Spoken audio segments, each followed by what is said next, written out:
स्वस्ति श्री गणेशाय नमः। श्री सरस्वत्यै नमः। श्री गुरुभ्यो नमः। नमो भगवती देवी नर्मदा माता की जय। श्लोक नंबर 3 ने 4। स्नातं येन तवाम्भसि हर्जातं च रूपं मृदा गीतं नाम सहस्रकं रसनया पीतं च पाठो मुदा। स्नातं येन तवाम्भसि हर्जातं च रूपं मृदा गीतं नाम सहस्रकं रसनया पीतं च पाठो मुदा।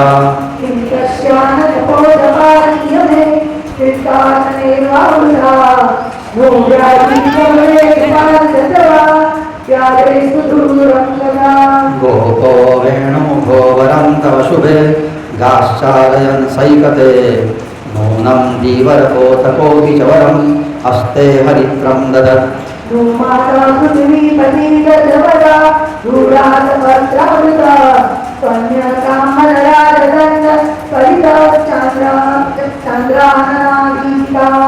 नर्मदा माता की जय।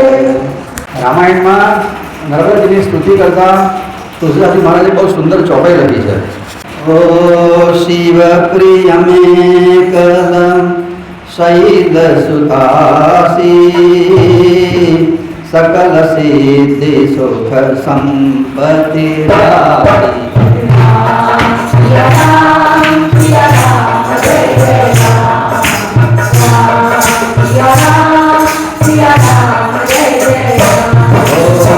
शिव प्रिय में कदम शैल सुखासी सकल सिद्धि सुख संपत्ति राशि।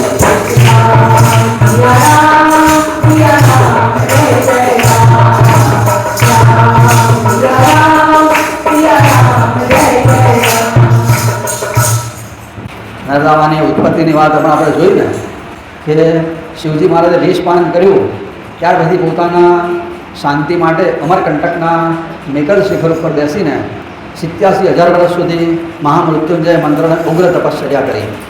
સાત્વિક ભાવ અતિશય વધ્યો અને દેહમાંથી પ્રગટ થયેલો પરસેવાનો એક કુંડ બન્યો। કુંડમાંથી જે પ્રગટ થઈ દેવી છે નર્મદામાં।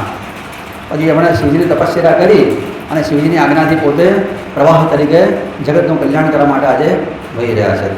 એ જે દિવસે નર્મદામાનું પ્રાગટ્ય થયું એ દિવસ કયો હતો બધા આપણે જાણીએ છીએ ને। મહાસુદ સાતમ રવિવારનો દિવસ અને મકર રાશિમાં સૂર્ય હતો એ વખતે રવિવારે એ દિવસે પ્રાગટ્ય થયું છે। એટલે એ શિવજીની દેહમાંથી પ્રગટ થયા એટલે એમને શાંકરી ગંગા પણ કહેવામાં આવે છે।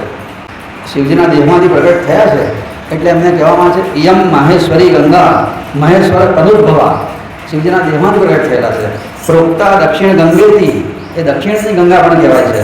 ભારતસ્ય યુધિષ્ઠિર એ યુધિષ્ઠિર આ ભારતની દક્ષિણ ગંગા છે। જે આપણે ઉત્તરમાં જે હરિદ્વાર પાસે ગંગા છે એને ઉત્તરી ગંગા કહેવાય। આ દક્ષિણી ગંગા છે। બીજે ઠેકાણે એવું કીધું કે ભાગીરથી વૈષ્ણવી ગંગા એ ભાગીરથી જે ગંગા છે એને વૈષ્ણવી ગંગા કહેવાય। ભાગીરથી વૈષ્ણવી ગંગા બ્રાહ્મી ગંગા સરસ્વતી બ્રહ્માજીના દેહમાંથી પ્રગટ થયેલી ગંગા એને સરસ્વતી કહેવાય। પેલી વિષ્ણુ ભગવાનના ચરણમાંથી પ્રગટ થઈ કઈ ભાગીરથી ગંગા। અને ઇયમ માહેશ્વરી ગંગા રેવા નાસ્તસ્ત્ર સંશયા એમાં જરાય શંકા નથી કે આ મહાદેવજીના દેહમાંથી પ્રગટ થયા। પેલા ગંગાજી શિવજીના મસ્તકમાં આવ્યા। બધી કથા જાણીએ છીએ ને। ઉત્તરી ભાગીરથી ગંગાની કથા બધાને યાદ છે ને કે સગર રાજાએ અશ્વમેધ યજ્ઞ કર્યો અને અશ્વમેધ યજ્ઞ એટલે ખબર છે ને કેવો હોય છે કે રાજાએ યજ્ઞ કરતાં પહેલાં એને ઘોડાને છૂટો મૂકવો પડે અને ઘોડાના કપાળમાં એક તખ્તી લગાડેલી હોય એની પર લખેલું આ રાજા અશ્વમેધ યજ્ઞ કરવા માગે છે તમે કાં તો એમની મિત્રતાનો સ્વીકાર કરો અથવા એની સાથે યુદ્ધ કરીને એને પરાજિત કરો। ઘોડો જે રાજાનો હોય એની સાથે એની સેના ચાલતી હોય। જે દેશમાંથી પસાર થાય એ રાજા એની ચુનૌતીનો સ્વીકાર કરતો કાં તો યુદ્ધ કરે કાં તો મૈત્રી કરે। યુદ્ધ કરતો ઘોડાવાળા રાજાએ પેલાને પરાજિત કરવો પડે અને પછી ઘોડો આગળ જાય। જો પેલાને પરાજિત ના કરી શકે તો ઘોડો અટકી જાય તો યુદ્ધ થાય નહીં। એવી રીતના આખી ધરતી પર બધા જ દેશમાંથી એને પસાર થવું પડે અને પસાર થયેલો ઘોડો રાજા પાસે હેમ ખેમ પાછો આવે કાં તો મૈત્રી કરીને કાં તો યુદ્ધ જીતીને ત્યારે અશ્વમેધ યજ્ઞનો આરંભ થાય. આટલો બધો કઠિન અશ્વમેધ યજ્ઞ છે. તો સગર રાજાએ એવી રીતના યજ્ઞ કર્યો. હવે બધા રાજાઓની સામે એમનો વિજય થતો હતો. સૂર્યવંશનો રાજા રામજીના પૂર્વજ કહેવાય. એટલે એ વખતે થયું એવું કે ઇન્દ્રને થયું કે જો આ અશ્વમેધ યજ્ઞ કરે તો એ પરમાનન્ટ ઇન્દ્ર થઈ જાય. પછી ઇન્દ્રના સિંહાસન ઉપર કાયમ માટેની પોસ્ટ, પછી એ ક્યારે બદલાય નહીં. ઇન્દ્ર એ પોસ્ટ છે દેવોના રાજાની. એક ઇન્દ્ર જાય એટલે બીજો આવે, વડાપ્રધાન જેવું. તો ઇન્દ્રને થયું કે આ એનો અશ્વમેધ યજ્ઞ થવા દેવો નથી. રાજાઓ તો બધા એની આમાં હારી જાય છે. તે એણે એનો ઘોડો લઈને કપિલ મુનિના આશ્રમમાં હંતાડી દીધો. આ બાજુ ઘોડો આવ્યો નહીં એટલે સગરના 60,000 છોકરા ઘોડો શોધવા માટે નીકળ્યા. કઈ ગયો ઘોડો, કઈ ગયો ઘોડો, કઈ ગયો ઘોડો. કોઈ કીધું ભાઈ એ પત્તો નથી પડતો, પણ પાતાળમાં ઋષિના કહેવાથી ખબર પડી પાતાળમાં છે. પાતાળમાં જવું કઈ રીતના ધરતી પરથી. એટલે સગરના 60,000 છોકરાએ ધરતી ઉપર ખાડો ખોદવા માટે, પાતાળમાં જવા માટે ખાડો ખોદતા ખોદતા ખાડો એટલો મોટો ખોદ્યો અને ઉતર્યા પાતાળમાં.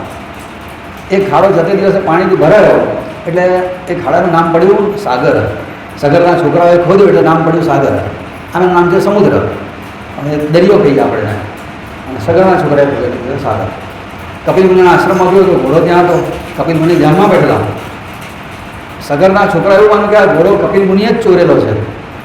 એટલે કપિલ મુનિ ઉપર હુમલો કરવા તૈયાર થયા. કપિલ મુનિ તો પરમાત્માનો અવતાર. આંખ ખોલીને નજર કરી 60,000 છોકરા બળીને ભસ્મ થઈ ગયા. આપણે છોકરા આવ્યા નહીં, ઘણો વખત થયો. આપણે સગર ચિંતા થઈ ગયા છોકરા કેમ ના આવ્યા. એને 2 પત્નીઓ હતી. એમાં પહેલી પત્નીથી 60,000 છોકરા હતા. બીજી પત્નીથી એક જ છોકરો હતો. એનું નામ હતું અસમંજસ. અસમંજસને કીધું તારા ભાઈઓને શોધી લાય. તો બચારો ભાઈઓને શોધવા માટે નીકળ્યો. એને ખબર પડી કે મારા ભાઈઓ તો પાતાળમાં ગયા છે. પાતાળમાં ગયો, કપિલ મુનિના આશ્રમમાં ઘોડો જોયો. પણ આ છોકરો વિવેકી હતો. કપિલ મુનિને વંદન કર્યા અને પૂછ્યું કે આ મારા ભાઈઓ અહીંયા આવ્યા હતા. તારા ભાઈઓ અહીંયા આવ્યા હતા પણ ઉદ્ધત હતા. મને ઘોડાનો ચોર સમજી બેઠા, મારી લડવા તૈયાર થયા એટલે બાળીને ભસ્મ કર્યા છે. અસમંજસ હતું, મારા ભાઈઓને દુર્ગતિ થાય તો કેવી રીતના ચાલે, શું કરું મારા ભાઈઓનો ઉદ્ધાર થાય એના માટે. કપિલ નારાયણે કીધું જે ગંગાજી ભગવાનના ચરણના અંગૂઠામાંથી નીકળ્યા એ ગંગાજીનો અંગૂઠો ધોયો અને બ્રહ્માજી પોતાના કમંડળમાં ચીરી દીધા. એમના કમંડળ ત્યાંથી પછી અત્યારે સ્વર્ગમાં વહી રહ્યા છે. એ ગંગાજી ધરતી ઉપર આવે અને તારા ભાઈઓના ભસ્મને, દેહની ભસ્મને જો ગંગાજળનો સ્પર્શ થાય તો તારા ભાઈઓનો ઉદ્ધાર થાય. અસમંજસે ઘેર આવીને વાત કરી ગંગાજીને ધરતી પર લાવવાના છે. અને અસમંજસે પોતાના ભાઈઓના કલ્યાણ માટે આયુષ પૂરું થતાં સુધી તપશ્ચર્યા કરી, પણ ગંગાજીની ઝાંખીએ ના થઈ. પછી એને ત્યાં દીકરો થયો, એનું હતું દિલીપ. દિલીપનો થયો અંશુમાન. એટલે દિલીપે આખી જિંદગી તપશ્ચર્યા કરી. દિલીપનો થયો તો અંશુમાન, એણે આખી જિંદગી તપશ્ચર્યા કરી. 3 પેઢીનું પુણ્ય ભેગું થયું પણ ગંગાજીના દર્શન ના થયા. 4થી પેઢીએ ભગીરથ રાજા થયા. ગંગોત્રી જે છે એ જગ્યાએ એણે ઉગ્ર તપશ્ચર્યા કરી અને ગંગાજીને દર્શન આપ્યા. એમ મને યાદ કરીશ. વિચાર કરો, 4 પેઢીની તપશ્ચર્યા થઈ ત્યારે ગંગાજીના દર્શન થયા છે. અને આપણે ગંગાજીમાં સ્નાન કરવા મળે તો આપણને એની કિંમત નથી હોતી. અહીંયા જો શિવજીએ 87,000 વર્ષ તપશ્ચર્યા કરી પછી નર્મદા પ્રગટ થયા છે. 1-2 વર્ષ નહીં, આપણે ખાલી નાહીને કમાઈ જવાનું છે. પણ છતાં એ લોકોને વાંધા પડતા હોય છે. ગંગાજીએ ભગીરથે કીધું મારા પિતૃઓનો ઉદ્ધાર કરવાનો છે, તમે પ્રગટ થાઓ. ગંગાજી કીધું હું સ્વર્ગમાં છું, ત્યાંથી ધરતી પર આવું ને તો એટલા વેગથી પડીશ ને તો સીધી પાતાળમાં ઉતરી જઈશ. મારા વેગને ઝીલનાર કોઈ જોઈએ. અને એ વખતે ભગીરથે પૂછ્યું તમારો વેગ ઝીલી શકે એવું કોણ છે? ગંગાજી કીધું મારો વેગ ઝીલવાની શક્તિ માત્ર શિવજીમાં છે. એ જો જટાઓ પહોળી કરી ખુલ્લીને અહીંયા ઊભા થઈ જાય તો એમની જટામાં હું ઝીલી જાઉં. ભગીરથ રાજાએ ગંગોત્રીમાં શિવજીની તપસ્યા કરી. શિવજી મહારાજ પ્રગટ થયા, કીધું કે આ ગંગાજીને ધરતી પર લાવવાના છે, તમે એનો વેગ ઝીલો તો મારા પિતરોનો ઉદ્ધાર થાય ને આ ધરતી પરના બીજા જીવોનો ઉદ્ધાર થાય. જગતના કલ્યાણ માટે શિવજીએ પોતાની જટાઓ ખોલી નાખી, 2 પગ પહોળા કર્યા અને આમ પેડે હાથ મૂકીને ઊભા રહ્યા છે. આજે પણ એ સ્વરૂપ ત્યાં બતાવે છે. અને ગંગાજીનું આવાહન કર્યું. ગંગાજી સ્વર્ગમાંથી ખડખડ કરતા પ્રગટ થયા અને શિવજીની જટામાં એને જેવા પડ્યા. શિવજીએ જટાઓ બાંધી દીધી, ફીટ ઓન ફીટ બંધ થઈ ગયા. ગંગાજી અંદર ભારત ના આવે. પેલો ભગીરથ આવ્યા કે તો ભગવાન આ શું કર્યું? પ્રવાહો આરામય પુરુષતા લઘુ દ્રષ્ટ સુનિશ્ચિત. મસ્તક પર એક ટપકા જેટલો દેખાતો હતો. નિયત વ્યાપી તારા, જે મોટો મોટો તારાઓ આમ જાણે મહાદેવના મસ્તકમાં ચોટાડે જ્યાં ટપકા દેખાય આકાશમાં તારા હોય તો આટલો મોટો ગંગાજીનો પૂરો એનું મસ્તકમાં પુરુષોત્તમ લઘુ દ્રષ્ટ શીર્ષિત. જો તો ખાલી નાનો દેખાતો હતો. ભગીરથ મહારાજ ભગવાન કૃપા કરો, આ ગંગાજીને પ્રગટ કરો. શિવજીએ કીધું આ માથામાં છે ને તો બહુ સારું લાગે, ઠંડક છે ને જરા સારું લાગે છે. ભગીરથે કીધું કે તમારી ઠંડક માટે મેં તપસ્યા નહીં કરી, મારા પિતૃનો ઉદ્ધાર કરવા માટે તપસ્યા કરી છે, માટે તમે હિમાલયમાં ઠંડક કરી લેજો પણ એને પ્રગટ કરો.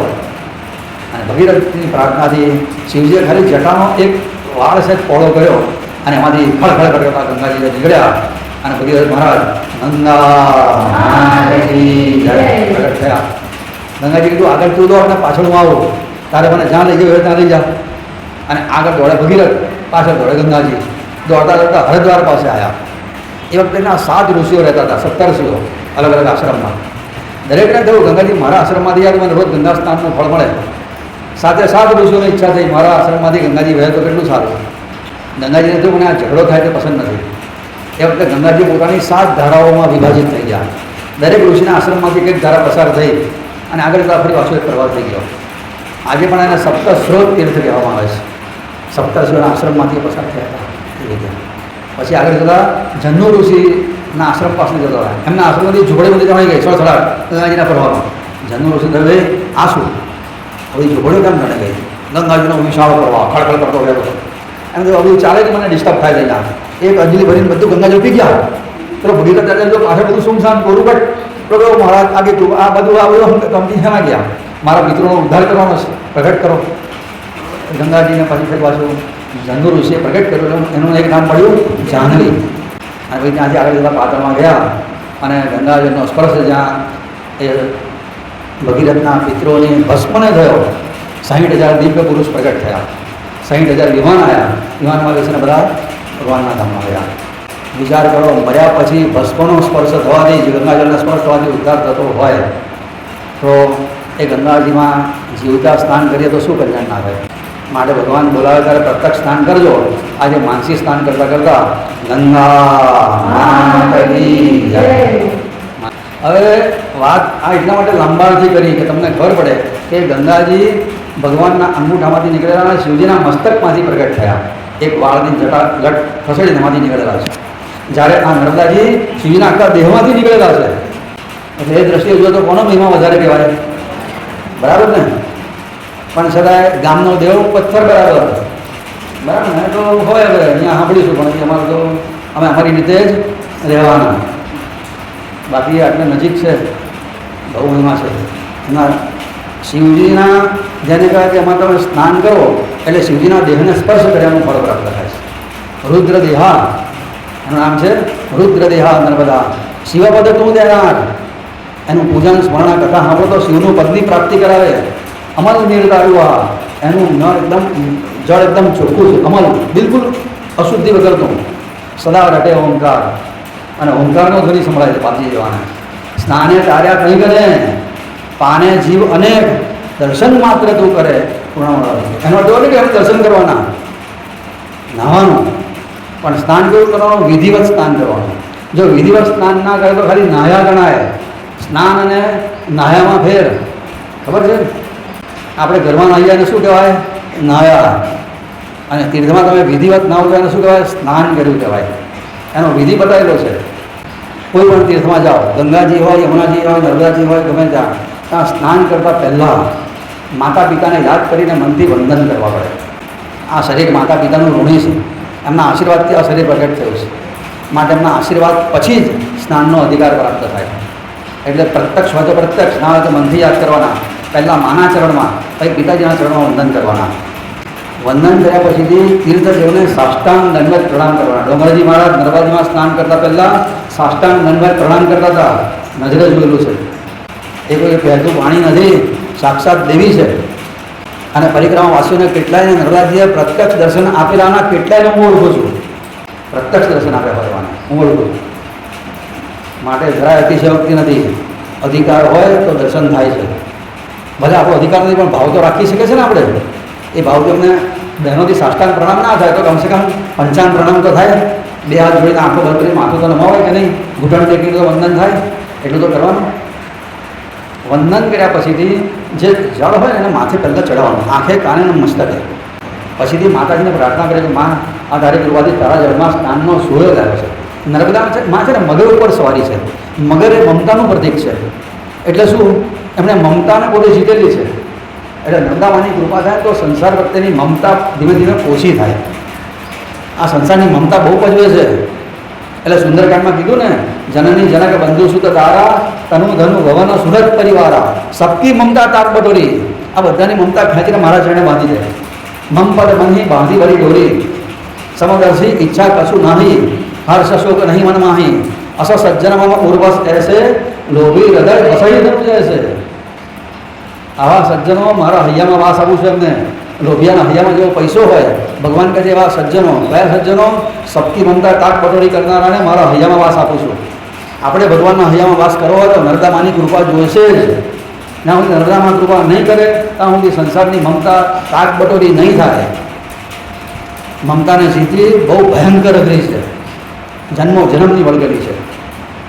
નર્મદામાના માત્ર સ્નાન કરવાથી એ મમતા ધીમે ધીમે આપોઆપ ઓછી થવા મળશે અને ત્યારે ભગવાનના હૈયામાં સ્થાન મળશે.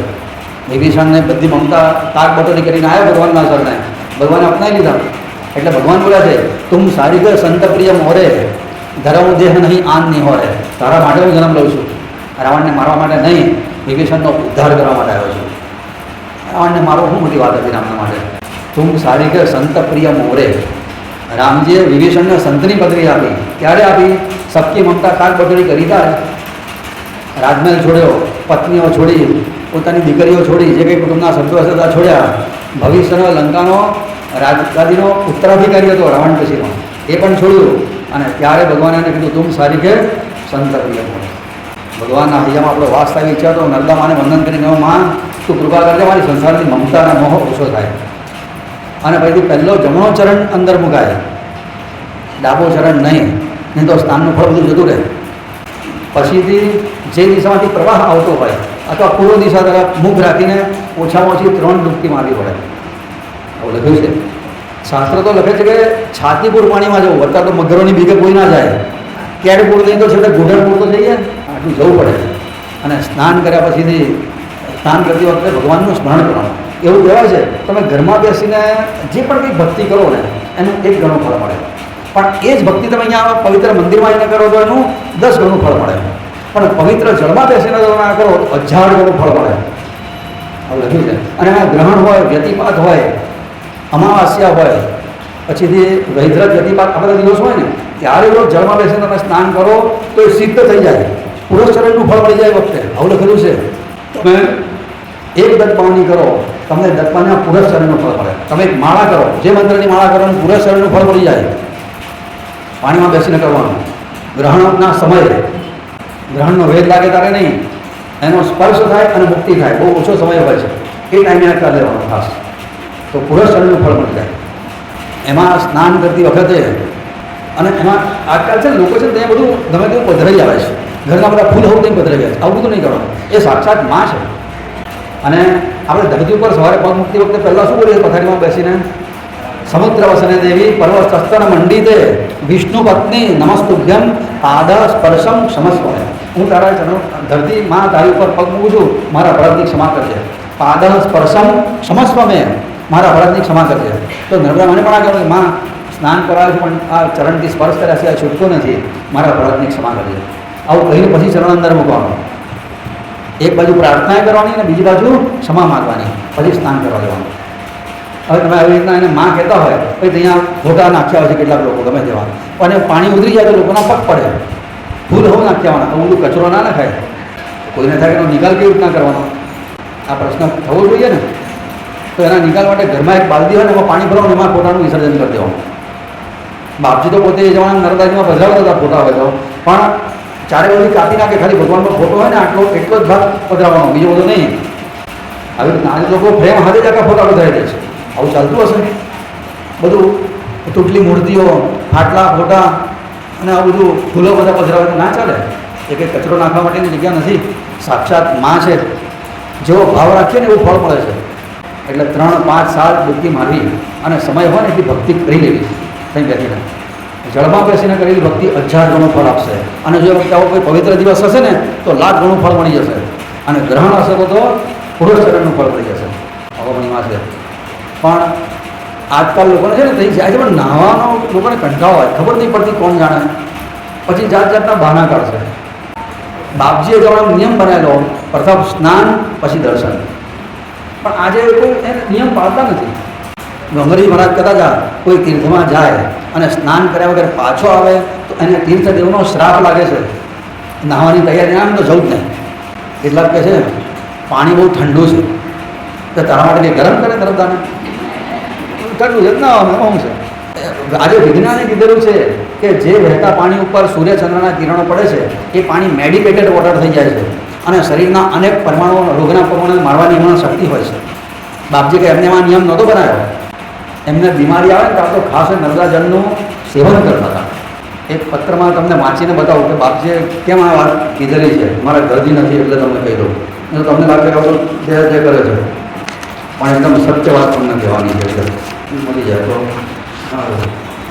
ચાલો યાદ આપણે. પણ એમણે વાત કરેલી છે કે અત્યારે બીમારી છે એટલે હું પણ એમના પત્રમાં લખેલી વાત છે એટલે ખાસ કહેવાની કે મારા શરીરને પણ નર્મદા જળથી તૃપ્તિનો અનુભવ થાય છે, શાંતિનો અનુભવ થાય છે, બીમારી દૂર થાય છે. આ બધા લાભ એમણે ગણાયેલા છે. એટલું બધું હોમવર્ક કર્યું છે ને બધા બહુ કાગળિયા ભેગા થયા છે એટલે એમાં તમને કહી દેવું પડશે. આજે મહેનત થઈ જાય.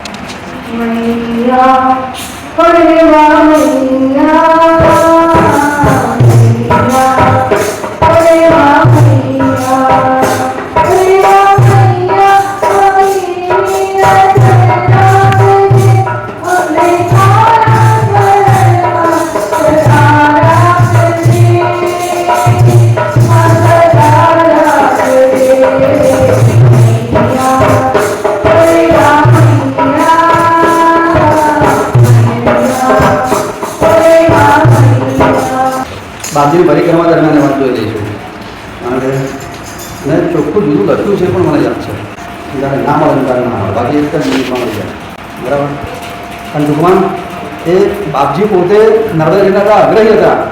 રૂકમામબાબા એટલા આગ્રહી હતા કે એ રૂકમામબાના સમયમાં ત્યાં વોટર વર્ક્સ થઈ ગયું હતું. એટલે મોટર વડે પાણી નર્મદાજીનું જ આવે આશ્રમમાં, પણ રૂકમામબાઈ પાણીનો ઉપયોગ નહોતા કરતા. એમના માટે પાણી નર્મદાજીમાંથી જ વહેતા પ્રવાહમાંથી ભરીને લાવવામાં આવે ત્યારે એમાંથી સ્નાન અને રસોઈ કરતા હતા. અને એ જળ પાછા બાપજી જ પોતે લાવે, બીજા કોઈનું ચાલે નહીં. અને જળ લઈને આવતા પહેલાં સ્નાન કરવાનું, પછી પાણી ભરવાનું, ફરી ડૂબકી મારવાની, પછી એ ઘડો લઈને આવવાનો હોય. અને એ ઘડો લાવવા માટે બાપજી પોતે કાવડ રાખતા હતા. આગળ 2 ઘડા અને પાછળ 2 ઘડા, 4 ઘડા એક સાથે આવે. ચકલીનું પાણી પણ રૂકમામબાને ચાલતું નહોતું. વિચાર કરો. આ કેમ? બાપજી પોતે ત્રિકાળ સ્નાન કરતા હતા નર્મદાજીમાં આપણા માટે, શિક્ષણ આપવા માટે. અને આપણે બધા બહાના કાઢી નાખ્યા. બહુ ઠંડી છે ને એટલે પાણી માથે ચડાવી દઈએ તો ચાલે. એટલે આવું છૂટ પણ આપી ભાઈ. અરે ઠંડીમાં તમે નાશો, ઠંડા પાણી રોગ પ્રતિકારક શક્તિ વધશે, લાભ છે. કેટલાક ચતુર્માસમાં નથી નાતા કે ચતુર્માસમાં તો નદી રજસ્વલા કહેવાય, પણ નર્મદા તો કુમારી ગંગા છે. વિંધ્યાચળ નિવાસીની મેકલ કન્યા એ પશ્ચિમ સાગર ભામીની કુમારી ગંગા એ. કુમારી કન્યા 10 વર્ષના સ્વરૂપે નર્મદાજી બધાને દર્શન આપ્યા છે આજ સુધી. તો 10 વર્ષની કન્યાને રજસ્વાલા ધર્મ લાગુ પડે માટે લખેલું છે નર્મદા પુરાણમાં કે તમે ચોમાસામાં પણ નર્મદાજીમાં અને ગંગાજીમાં સ્નાન કરી શકો છો. માટે સ્નાન કરવા માટે બહાનું પણ નહીં કરવાનું. કેટલા બધા ઘેરથી નાહીને આવ્યા. તો બાપજીના જમાનામાં બધા કંઈ ઘેરથી નાહ્યા વગર જતા હતા. ઘેરથી નહીં નાહે એટલે અહીંના નહીં ચાલે. લે આવું કેવી રીતના ચાલે ભાઈ? તમે ઘરથી ખાઈને જાઓ તો રસ્તામાં કોઈ જગ્યાએ ખાઓ નહીં, પણ બહાનું નહીં કરવાનું. નહીં તો નર્મદાજી નારાજ થાય. પ્રમાણિકતાથી પૂરો પ્રયત્ન કરવાનો. ઠીક છે, કોઈ અક્ષમ્ય હોય અને ના હોય, બધી વસ્તુ છે. બાકી આપણા માટે છે લાભ. મેડિકેટેડ વોટર છે. વધારે તો શું બાપજીનો પેલો પ્રસંગ દર વખતે કહું છું ને, ફરી કહું કે બાપજી એવું કહેતા હતા કે ગંગાજળ અમૃત છે પણ નર્મદાજળ તો ઔષધ છે, દવા છે. જેન મોદી કાકાના છોકરો જૈન, એને કંઈક તબિયત બળી ને વખતે બાપજીએ કીધેલું કંઈક ઉપચાર બતાવ્યો બાપજીએ. અને આ દવાથી ફેર ના પડે નારેશ્વર મોકલો, અહીં નર્મદાનું પાણી અને નર્મદાની હવાથી આનો રોગ મટી જશે. નર્મદા પુરાણમાં ત્યાં સુધી લખ્યું છે કોઈના શબને, મરી ગયેલા માણસના શબને નર્મદાથી ઉપરથી આવતી પવનનો સ્પર્શ થાય એનો ઉદ્ધાર થાય છે. આવું લખ્યું છે. એટલે અતિશય મહિમા છે. વિચાર કરો, આ દેશમાં થયેલા બધા જ મહાપુરુષો, બધા સંતો નર્મદા કિનારે કોઈ વખત તો આયા જ છે. બધા જ દેવો, બધા જ ઋષિઓ, બધા જ તપસ્વીઓ. એટલે તો આપણા શાસ્ત્રમાં નિયમ સૂત્ર આપ્યું આપણને કે રેવા તીરે તપસ્યા મરણમ જાનવી તટે. નર્મદા કિનારે તપશ્ચર્યા કરો અને મરવા માટે ગંગા કિનારે જાઓ. ગંગાજી મુક્તિ આપે છે અને નર્મદાજી ભક્તિ આપે છે. ભક્તિની જરૂર છે આપણે અત્યારે. મારે નર્મદામાંની બહુ જ જરૂર છે શોભાની. વિચાર કરો, ખેચરી મુદ્રાનો અભ્યાસ આવે છે અષ્ટાંગ યોગમાં. અષ્ટાંગ યોગ જે કરે ને એમાં ખેચરી મુદ્રા આવે. ખેચરી મુદ્રા ખબર છે ને, જીભને નીચેથી કાપી નાખવાની. આ નીચેના તાળા સાથે પાતળી ચામડીથી ચોંટેલી છે આપણી બધી જીભ, એને કાપી નાખવાની એટલે જીભ મુક્ત થઈ જાય.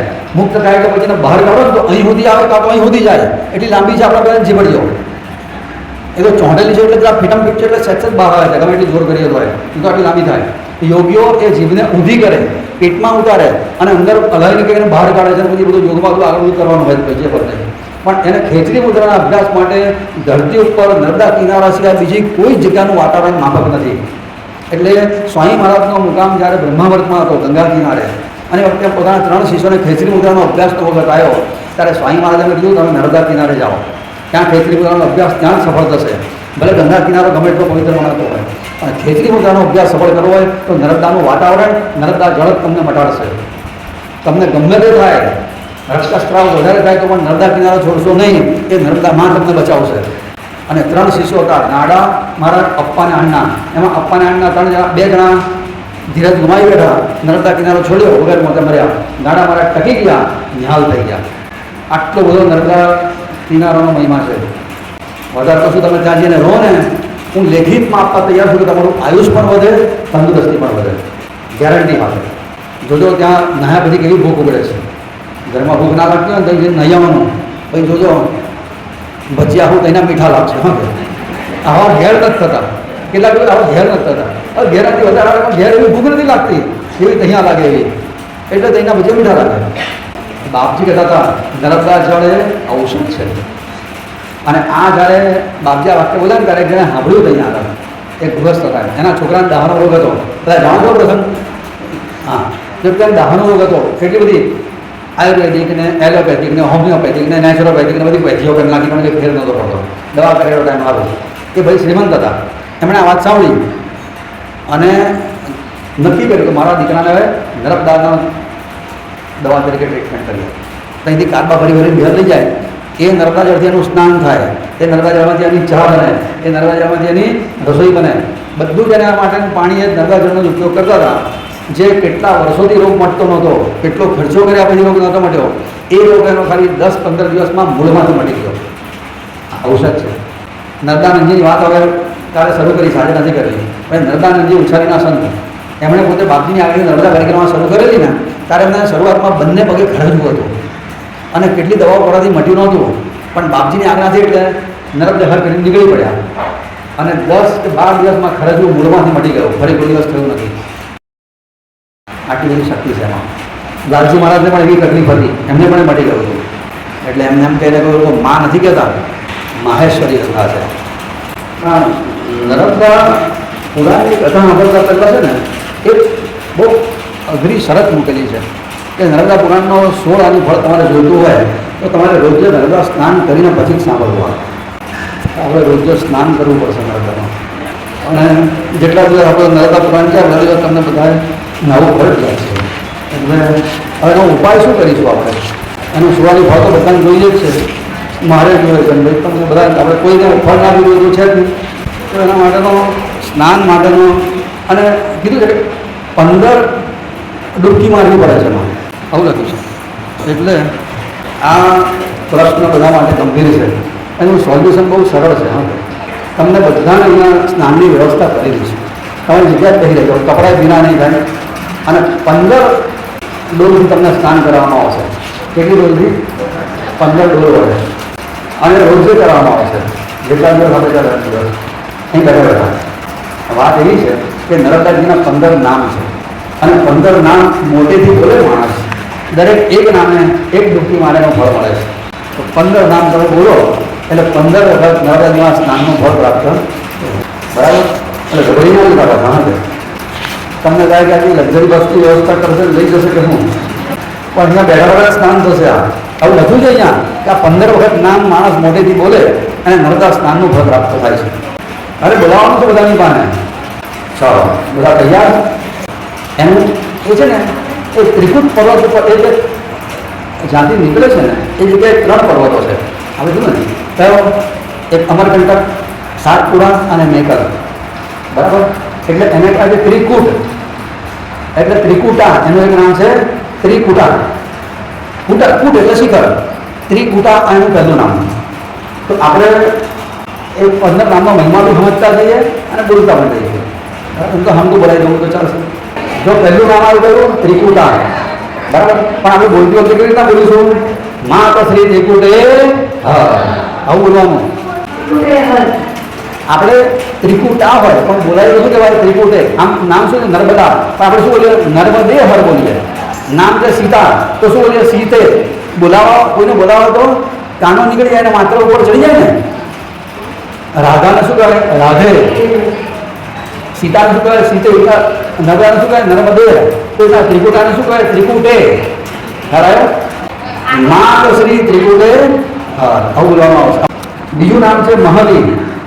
મહતી એટલે એ કોઈ જગ્યા છે બહુ ભયંકર વેગથી વહે છે, મહાન વેગથી, એનું નામ છે મહતી. મહતી. મા તો શ્રી મહતે આગળ પાછળ કરી દેવાનું. હા. પછીથી ત્રીજું નામ છે સોણ. સોણ એટલે સોણ, SHON, સોણ. એટલે શિવજી જ્યારે તપસ્યા કરીને ત્યારે ત્રિશુળના અગ્રભાગમાંથી 17 બિંદુઓ જમીન ઉપર પડેલા પરસેવાના એના ત્રિશુળમાં થઈને, એટલે એનું એક નામ પડ્યું સોણા. મા શ્રી સોણે. પછી એનો પ્રભાવ બહુ વિશાળ હોય છે ને એટલે પણ એને મહતી કહેવામાં આવે છે. બહુ અમે તમે આ રેવા સાગર સંગમ પાસે જાઓ તો આ કિનારે ઉભો રહો તો હમેનો કિનારો દેખાય નહીં, એટલું વિશાળ પડ છે. એટલે એને મહતી એટલા માટે પણ કહેવામાં આવે છે. એટલે મહતી થયું. પછી સોણ પછી મહતી આવી, બરાબર. પછી સુરસા. સુરસા એટલે સારા રસવાળી. એ નર્મદા બહુ મીઠું લાગે છે. સુરસા. સુરસા પછી આવે છે ને સુંદરકાંડમાં, એ સુરસા સુધી અહીંયા જુદો સુરસા, SURSA. સુરસા. સુરસે. કારણ કે એ એટલું બધું મીઠું છે એનું પાણી કે તમે પાણી પીઓ તો પેટ ભરાઈ જાય. ખાધું છે ને એ તૃપ્તિનો અનુભવ થાય. જોજો. અને તમને વધારાની એક વાત કહી દઉં, જે માંસાહારી છે ને, માંસાહારી માણસો જે માછલીઓ બહુ ખાય છે ને, એ લોકો નર્મદાની માછલીની ખાસ ડિમાન્ડ કરતા હોય છે. નર્મદાની માછલી બીજી નદીઓની માછલી કરતાં વધારે ભાવ વેચાય, કારણ કે નર્મદાની માછલીઓ વધારે સ્વાદિષ્ટ હોય છે. હવે માછલી ખાનાર કહે છે બહુ નથી પણ કે નર્મદાની માછલી સૌથી વધારે, બીજી બધી નદીઓ માછલીઓ હોય સૌથી વધારે સ્વાદિષ્ટ હોય તો નર્મદાની માછલીઓ છે. એટલે ડરતા નહીં, પણ આ તમને સુરસાનો અર્થ સમજાવવા માટે કહું છું કે સુરસા કેમ કહેવાય છે. એટલું મીઠું છે એનું પાણી. ચોખ્ખું પાણી નર્મદા જો પીઓ ને ખરેખર તૃપ્તિ થઈ જાય. પછી છે કૃપા. કૃપા. કૃપા તો કરે જ છે બધાની ઉપર. આ કથા સાંભળો એટલે આનંદ આવે જ છે બધાને. કૃપા કરીએ તો આપણે અહીંયા બધું ભેગા કર્યા છે. બાકી એની કૃપા વગર અહીંયા એને બેહાર કરું. અત્યારે ઘેર શાંતિથી એસી ચાલુ કરીને હોઈ ગયા હોય, ચા નાસ્તો કરીને, હે ને સારા હોય. એની કૃપા વગર ના હોય. સંસારમાં ડૂબેલાને અભય આપનારી છે કે હું છું તો ચિંતા ના કરીશ. કેટલાય જીવોનો ઉદ્ધાર કર્યો, કેટલાય જીવોનો. પરિક્રમા કરનાર એક પણ પરિક્રમાવાસી આજે મર્યો નથી. વિચાર કરો. એના ભરોસે નીકળનારને નિરાશ ન થવું કોઈ આજુમાં. એટલી મોટી કૃપા છે કે નહીં? હા. પછી છઠ્ઠું નામ છે મંદાકિની. મંદાકિની એટલે એનો પ્રવાહ ઘણી જગ્યાએ મંદ હોય છે. નારેશ્વરમાં જો કે આમ શાંતિથી વહેતા હોય. આમ જ્યારે તમે ઉપર તરફ જાઓ ને પથ્થરો હાપેશ્વરની ઉપર, ત્યાં એકદમ ઝડપથી વહેતા હોય. એટલે એ મંદ વહે છે એટલે એને મંદાકિની કહે છે. બીજો અર્થ એવો છે કે એના કિનારે મંદાર પુષ્પો બહુ ઉગે છે. મંદાર પુષ્પ એટલે લીલા આંકડા. લીલો આંકડો હોય ને એને મંદાર કહેવાય.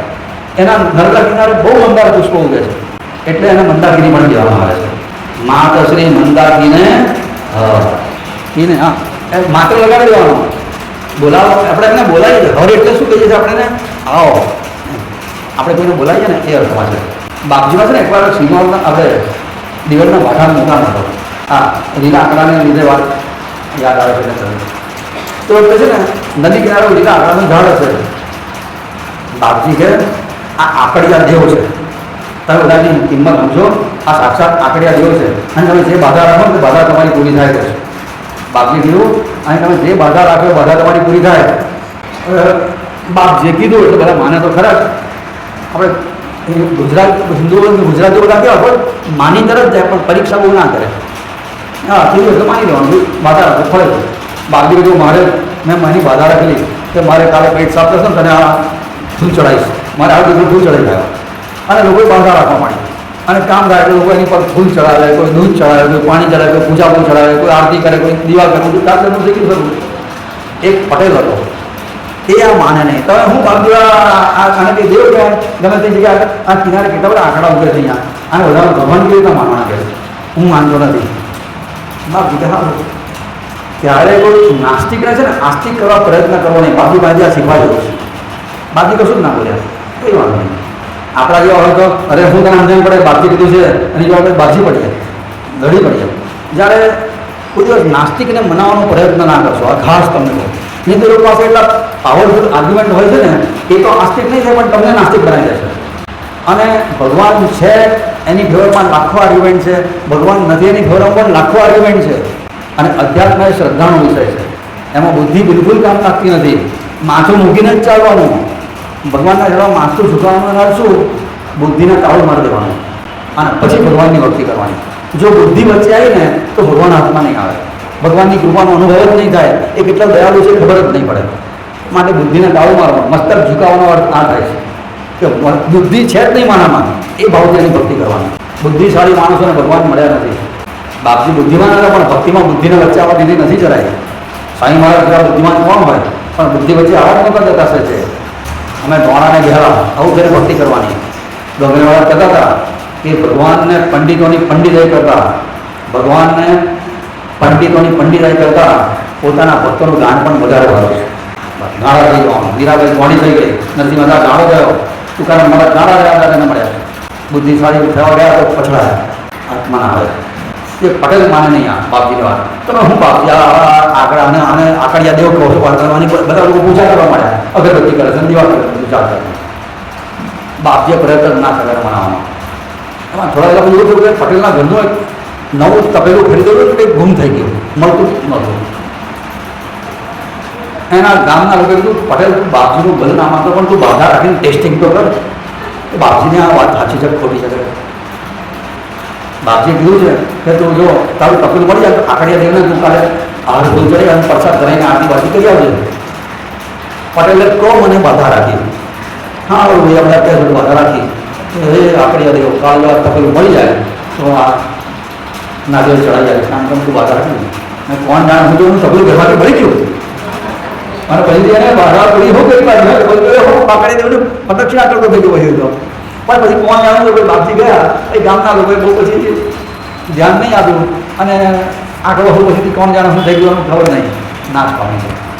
બરાબર એના કિનારે લીલા આંકડા, લીલો આંકડો હોય પેલો બીજા આંકડો નહીં. આંકડા ખોટે સફેદ થાય કે લીલો થાય છે, લીલો આંકડો એને મંદાર પુષ્પ કહેવાય. તો એના કિનારે મંદાર પુષ્પ બહુ ઉગે છે એટલે એનું એક નામ છે મંદાકિની.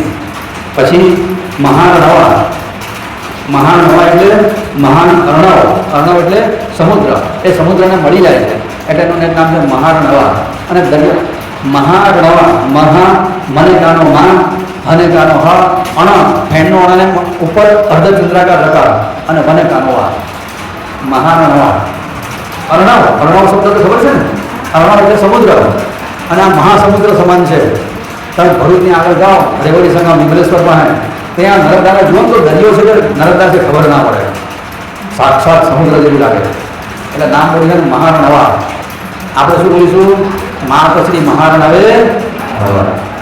પછી એનું એક નામ છે રેવા, એ તો બધાને આવડે જ છે. ગાયત્રી રેવા મધુરમ, કારણ કે એનો અવાજ બહુ મધુર છે. જ્યારે પથ્થરો વચ્ચેથી નર્મદાથી વાવટા વહે છે ને ત્યારે એનો અવાજ બહુ કર્ણપ્રિય હોય છે. રવ એટલે શું ખબર છે? ઝીણો પણ કર્ણપ્રિય અવાજ હોય ને એને રવ કહેવાય. મોટો અવાજ કોઈ દિવસ એને રવ ના કહેવાય. નાનો હોય પણ કાન માંડીને સાંભળવું પડે એને રવ કહેવાય. એનો અવાજ સાંભળવા માટે તમારે કાન માંડવા પડે, બરાબર? એટલે એનું નામ છે રેવા. પછી બીજું નામ છે અભિપાપા. અભિપાપા પેલી વખતે શું બોલ્યું રહેવા માટે? માતશ્રી રેવે. પછી વિપાપા. વિપાપા એટલે સાપ કોઈ મનુષ્યને લાગુ પડ્યો હોય, કોઈ પણ જાતનો સાપથી એનું દુર્ગતિ થતી હોય, નર્મદા સ્નાન કરતા અને સાપમાંથી મુક્તિ મળે છે. વિપાપા. વી એટલે વી, વી વી આઈ વી, વીએ પીએ પીએ, વીઆઈ પીએ પીએ, વિપાપા, વીઆઈ પીએ પીએ, વિપાપા પાપમાંથી મુક્ત કરનારી છે. વિપાપ એ બરાબર શાપ કંઈક લાગુ પડ્યો હોય એમાંથી મુક્તિ આપે છે. પછી છે વિપાશા, વીઆઈ પીએ એસએચ એ, વિપાશા, વીઆઈ પીએ એસએચ એ, વિપાશા. પાસ એટલે બંધન, સંસારનું બંધન, માયાનું બંધન, આ બધા બંધન કહેવાય. તો એમાંથી મુક્તિ આવે છે. મમતા, શક્તિ મમતા, તાક વગરની વાત કરીને આપણે મમતાના બંધનમાંથી એ છોડાવે છે. એટલે એનું નામ પડ્યું છે વિપાશા. બરાબર. નરકના પાસમાંથી પણ એ છોડાવે છે. એની સેવા કરી હોય, ભક્તિ કરી હોય, બરાબર શ્રદ્ધાથી નરકના પુરાણની કથા સાંભળી હોય તો એ વિપાશા થઈ જાય છે આપણા માટે, પાસમાંથી છોડાવનારી. પછી એક નામ છે વિમલા. વિમલા એટલે અશુદ્ધિ વગરની, અત્યંત નિર્મળ છે એનું જળ. હા, વિમલા. માં રેવા રેવા તારું પાણી નિર્મળ, કશું આપણે સાંભળ્યું છે ને રેવા પિક્ચરમાં, માં રેવા રેવા તારું પાણી નિર્મળ, એવું આવતું છે માં, વહેતું જાય તારું પાણી નિર્મળ, વિમળ જળવાળી છે.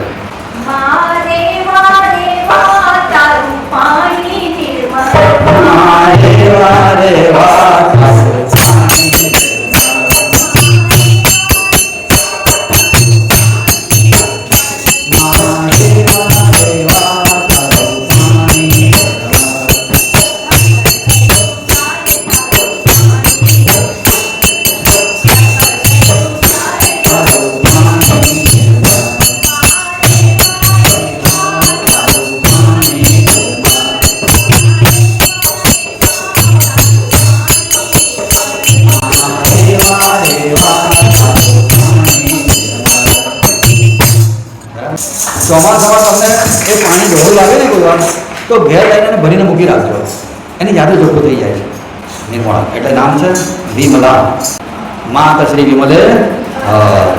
પછી એક નામ છે ગર્ભા. ગર્ભા, કે એ આર એ બી એચ એ, ગર્ભા, કે એ આર એ બી એચ એ, ગર્ભા. કર એટલે શું? હા. ભા એટલે સૂર્યનારાયણ. એ સૂર્યના કિરણો જેટલી શુદ્ધિ આપનારી છે, સૂર્યના કિરણો જેવું પ્રભાવશાળી છે. એટલે એનું નામ છે ગર્ભા. માત શ્રી ગર્ભે. થઈ ગયું. હા હા હા, બધા આવી જશે.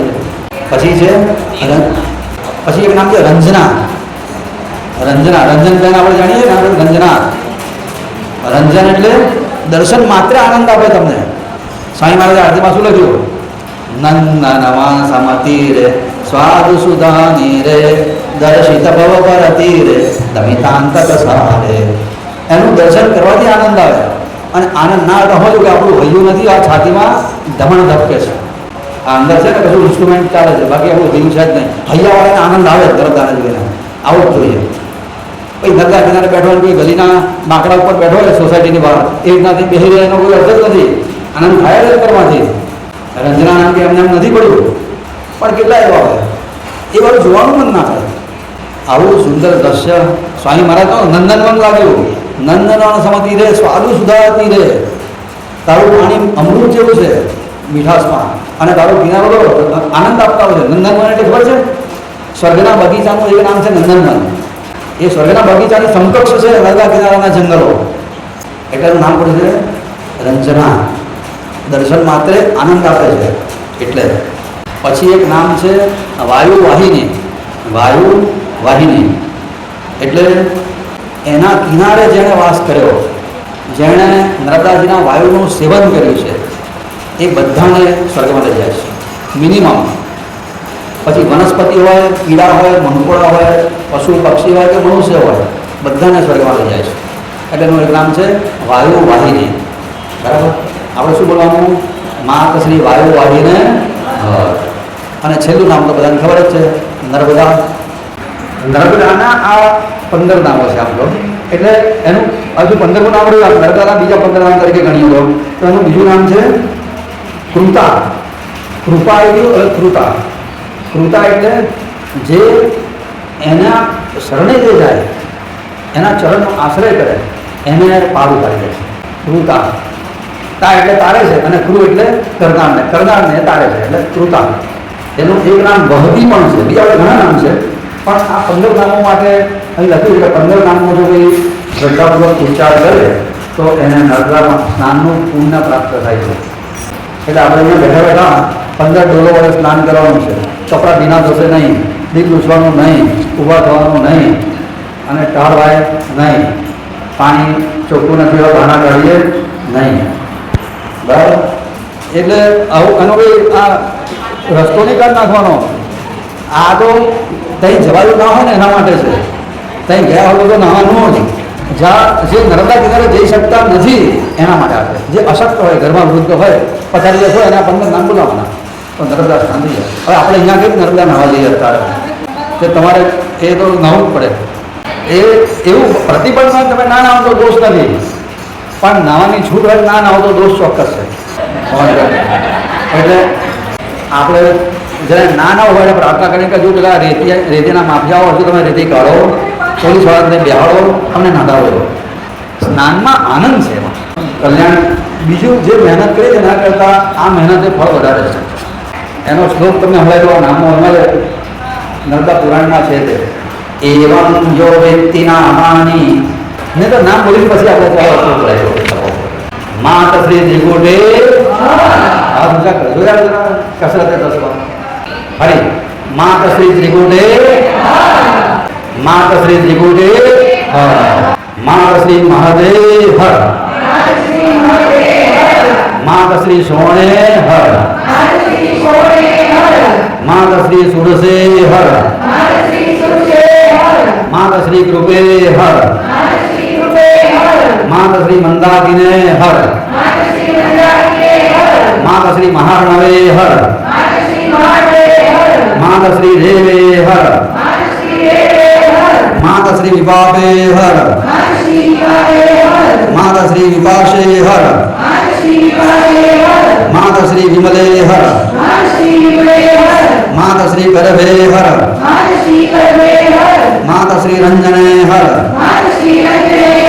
માત શ્રી વાયુવાહિને હર માત શ્રી કૃતે હર અને છેલ્લે માત શ્રી નર્મદે હર હર મહાદેવ. આ વિધિવત સ્નાન થઈ ગયું. આ બધો શ્લોક થઈ ગયો. બરોબર તમે ભૂલી જાઓ છો. હવે શ્લોક ભૂલી જઈને આપણે નામ બોલાવવા એ બોલું એવં યો વ્યક્તિ નામાની નિર્ગમં ચ વિશેષતઃ સયાતિ પાપ નિર્મુક્તો રુદ્રલોકમ ન સંશયા. ખબર પડી ગઈ ને કે આ નામને જે કોઈ શ્રદ્ધાપૂર્વક બોલે છે એને બધા જ પાપમાંથી મુક્તિ મળે છે. બરાબર? અને રુદ્રલોકમાં એનો વાસ થાય છે. સ્નાનનું ફળ તો મળે જ છે, પણ નર્મદા પુરાણની કથા સાંભળવાનો અધિકાર પછીથી પ્રાપ્ત થાય છે. આજે નર્મદા પુરાણના 6થા અધ્યાયનો છેલ્લો શ્લોક છે.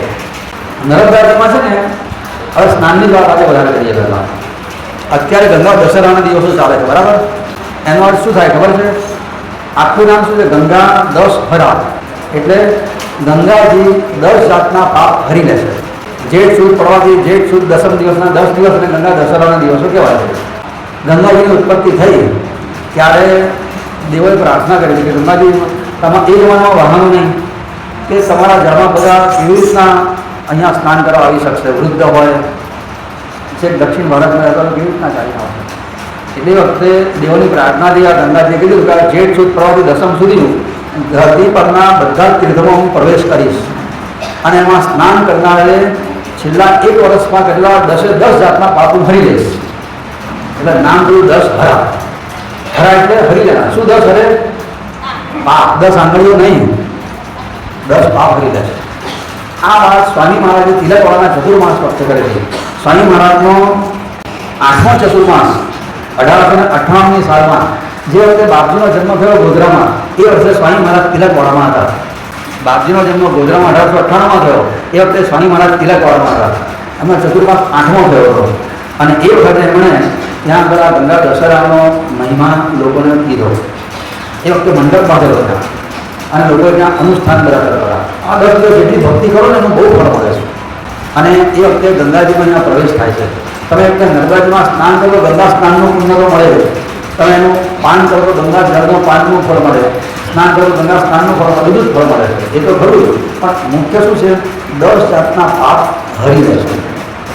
આપણે છે ને વધારે વધારે 10 જાતના પાપ કરી શકીએ. આપણી ઓકાતનું પાપ કરવાની 10 જાતના પાપ આપણે કરી શકીએ. તો એમાં છે ને 3 પાપ આપણે શરીરથી કરીએ છીએ. શરીરથી આપણે કેટલા પાપ કરી શકીએ? વધારે વધારે 3. એથી 14 જાતનું પાપ શરીરથી થતું નથી. 3 જ જાતનું પાપ શરીરથી થાય. કયા થાય? ચોરી થાય. બરાબર? ચોરી કરીએ તો શરીરથી થાય ને, મનથી ચોરી કરીએ થાય, શરીરથી ચોરી થાય. બીજું શું થાય? શરીરથી હિંસા થાય. એની જોડે બરાબર ઘોંચી દઈ જાય ને હિંસા, એ થયું હિંસા. અને ત્રીજું છે વ્યભિચાર. આ સિવાય 4થું પાપ શરીરથી થઈ શકતું નથી. બરાબર? કયા કયા 3? ચોરી, હિંસા, વ્યભિચાર. બરાબર? પછીના 3 પાપ મનથી થાય છે. મનથી કયા 3 પાપ થાય? પારકાના પૈસા ઉપર ખરાબ નજર, કપટ કરીને પૈસા પડાવી લેવાની વૃત્તિ, પારકાની સંપત્તિને પારકાની સ્ત્રી ઉપર ગંદી નજર, એને કહેવાય એક પાપ, મનથી થયેલું પાપ. બીજું પાપ છે કપટ, બીજાનું બુરું ઈચ્છવું, એનું સત્યાનાશ જાય તો હારું, એને કહેવાય બીજું પાપ. અને બીજું પાપ છે મિથ્યાભિમાન. મારા જોઈ તો કોઈ જ નહીં, ભલે બધા હોતા હોય, આઈ એમ સમથિંગ, એને કહેવાય મિથ્યાભિમાન. એને કહેવાય છે મનથી કરેલું 3 જાતનું પાપ. કયા 3 પાપ થયા મનથી? પહેલું પરદાળને પરદ્રવ્ય હરી લેવાની વૃત્તિ, પારકાની સંપત્તિને સ્ત્રી. બીજું કપટ, બીજાનું બુરું ઈચ્છવું, અને મિથ્યા અભિમાન. આ 3 પાપ મનથી થાય છે. કયા? જો ફરી આવે. પહેલાં શરીરથી 3 પાપ થાય. કયા? હિંસા, ચોરીને વ્યભિચાર. ગોખી નાખો. હિંસા, ચોરીને શરીરથી થતા. પછી 3 પાપ મનથી. કયા? પારકાની સંપત્તિ ઉપર ખરાબ નજર, કપટ કરવાનું. બીજાનું પૂરી છે એને કપટ કહેવાય. અને મિથ્યાભિમાન. મિથ્યાભિમાન, કપટ અને પારકાની સંપત્તિ પડાઈ જવાની વૃત્તિ. બરાબર? આ થયા મનથી પાપ. 4 પાપ વાણીથી થાય છે. કયા કયા? વાણીથી હિંસા થાય. કેટલાક એવું બોલે ને તો પેલી બચારી ખૂણામાં બેઠી બેઠી રડાટ કરે, એને કહેવાય વાણીથી કરેલી હિંસા. બરાબર? પછી અસત્ય, જુઠ્ઠું બોલવું, એ વાણીથી થતું પાપ છે. પછી વાણીથી આપણે કોઈની નિંદા કરીએ. નિંદા એટલે શું? જે હાજર નથી એના ગુણ દોષની ચર્ચા, એને કહેવાય નિંદા. અને ચોથું બકવાસ, જેમાં એને ચણો બી આવતો નથી, એનો ભાવ પૂછવાનો ના હોય. મોદિયા ખોટિયા કર્યું કામ. હવે તારે ઘરમાં કોઈ સાંભળતું નથી, મોદીને સલાહ આપવાની વાત કરે. આ બધો બકવાસ. એટલા કે ને શાક બાક લઈ આવ્યા, અરે શાક લઈ આવ્યા, બાક લઈ આવ્યા હોય થાય. બાક કશું મળે ખરું બજારમાં કોઈ જગ્યાએ? શાક બાક લઈ આવ્યા, ચા પાણી, ચા પીએ, પાણી, ચા પીવું પાણી પીએ, ચા પાણી કરવા આવજો અમારી ઘરે. એટલે આ બધો બકવાસ કહેવાય. વૃથા ક્રિયા, વૃથા ભાષણ અને વૃથા ચિંતન, આ 3માં આપણી શક્તિ બહુ વેડફાય છે. બાકી આપણી પાસે એટલી શક્તિ છે ને કે આકાશના તારા ધરતી ઉપર લાવી દઈએ, એટલી શક્તિ ભગવાન બધાને આપી છે. પણ આપણે આ 3 જગ્યાએ શક્તિ વેડફી છે. વૃથા ક્રિયા, વૃથા ક્રિયા એટલે જે જરૂર ના હોય એવી ક્રિયા પણ આપણે બહુ કરીએ ઘણી વાર. જોજો, જરૂર ના હોય ઘરમાં કપાટ આમાંથી ખગડી પેલી જ ગયા કરે, પેલો સોફામાંથી આમ પેલી ખુરશી આમથી આપણે બે રહેવા પોતાને નડતું નહીં ને તો શું કરવા?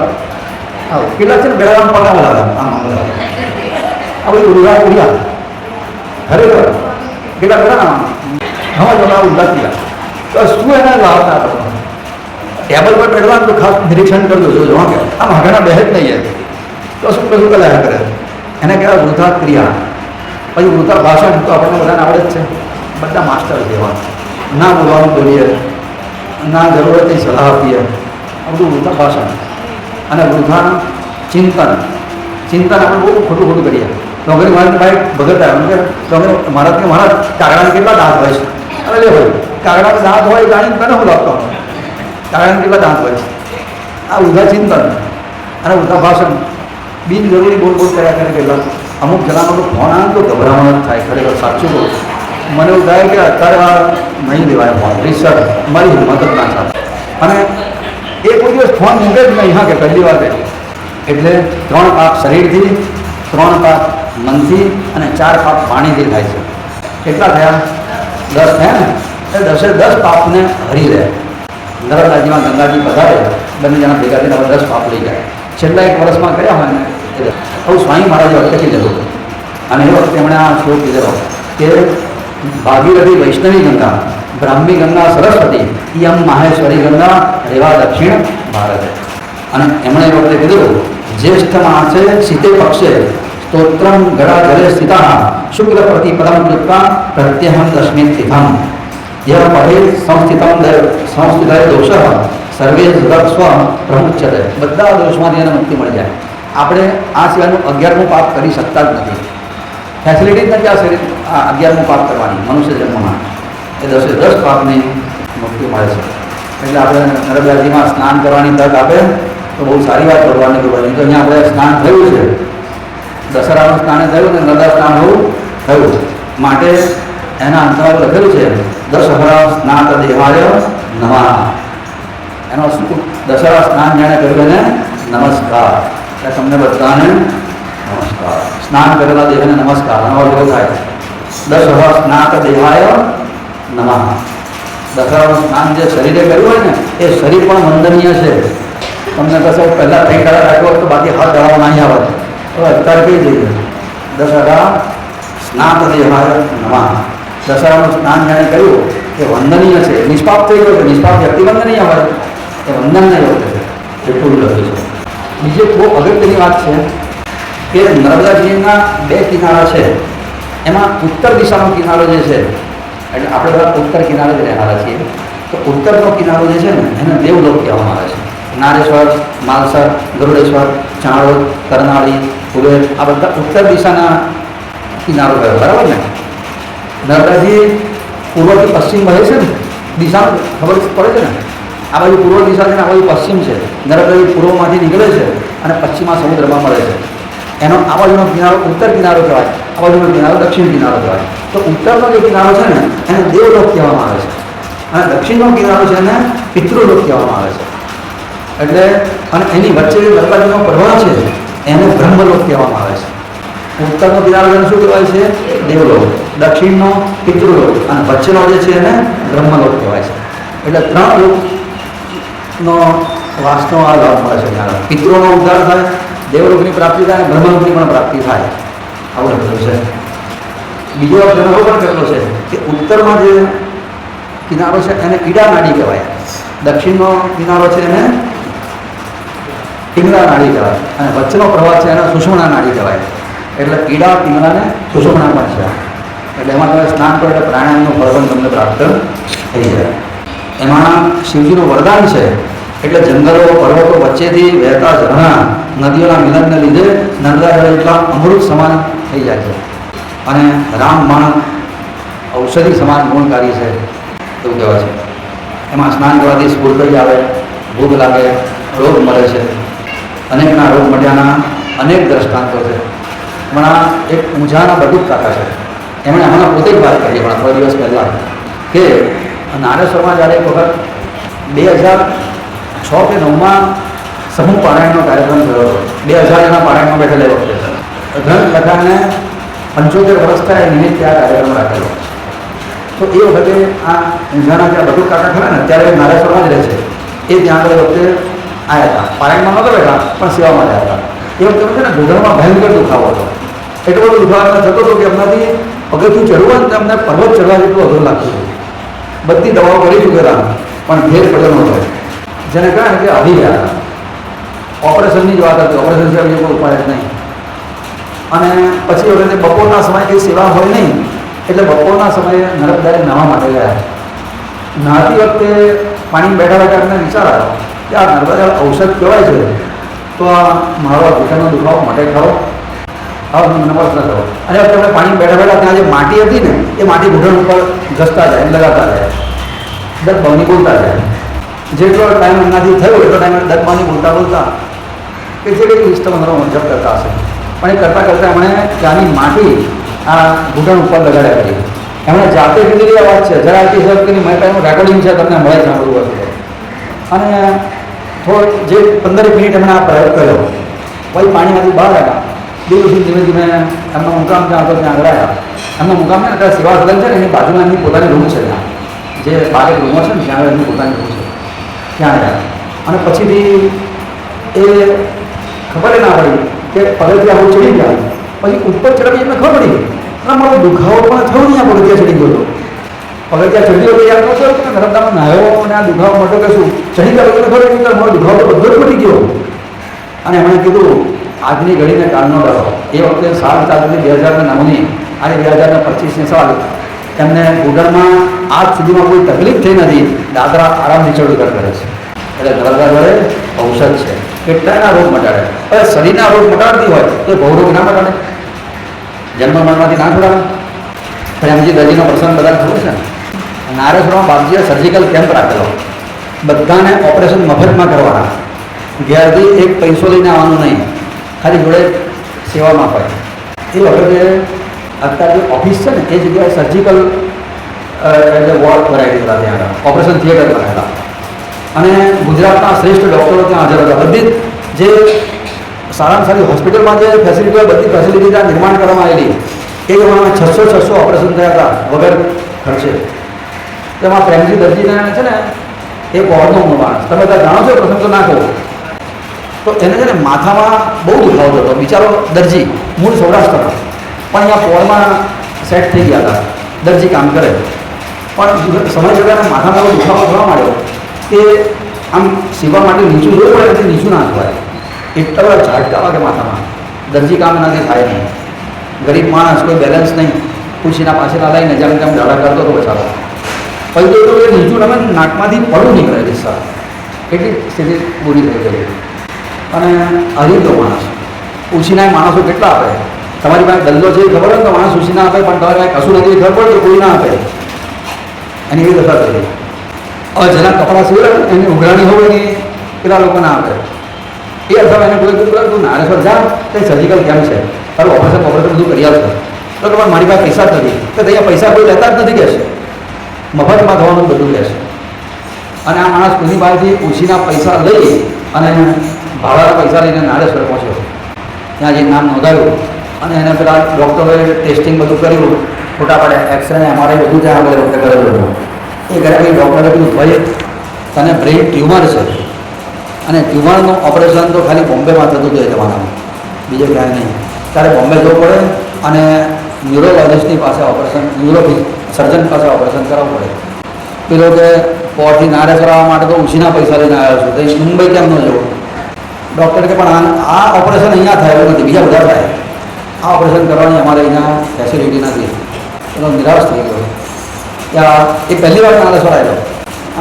લોકો કહે છે અહીંયા આવે તો બધું સારું થઈ ગયા, માણસો કશું સારું થયું નહીં, ના આવે મરવા માટે ઘેર જવાનું.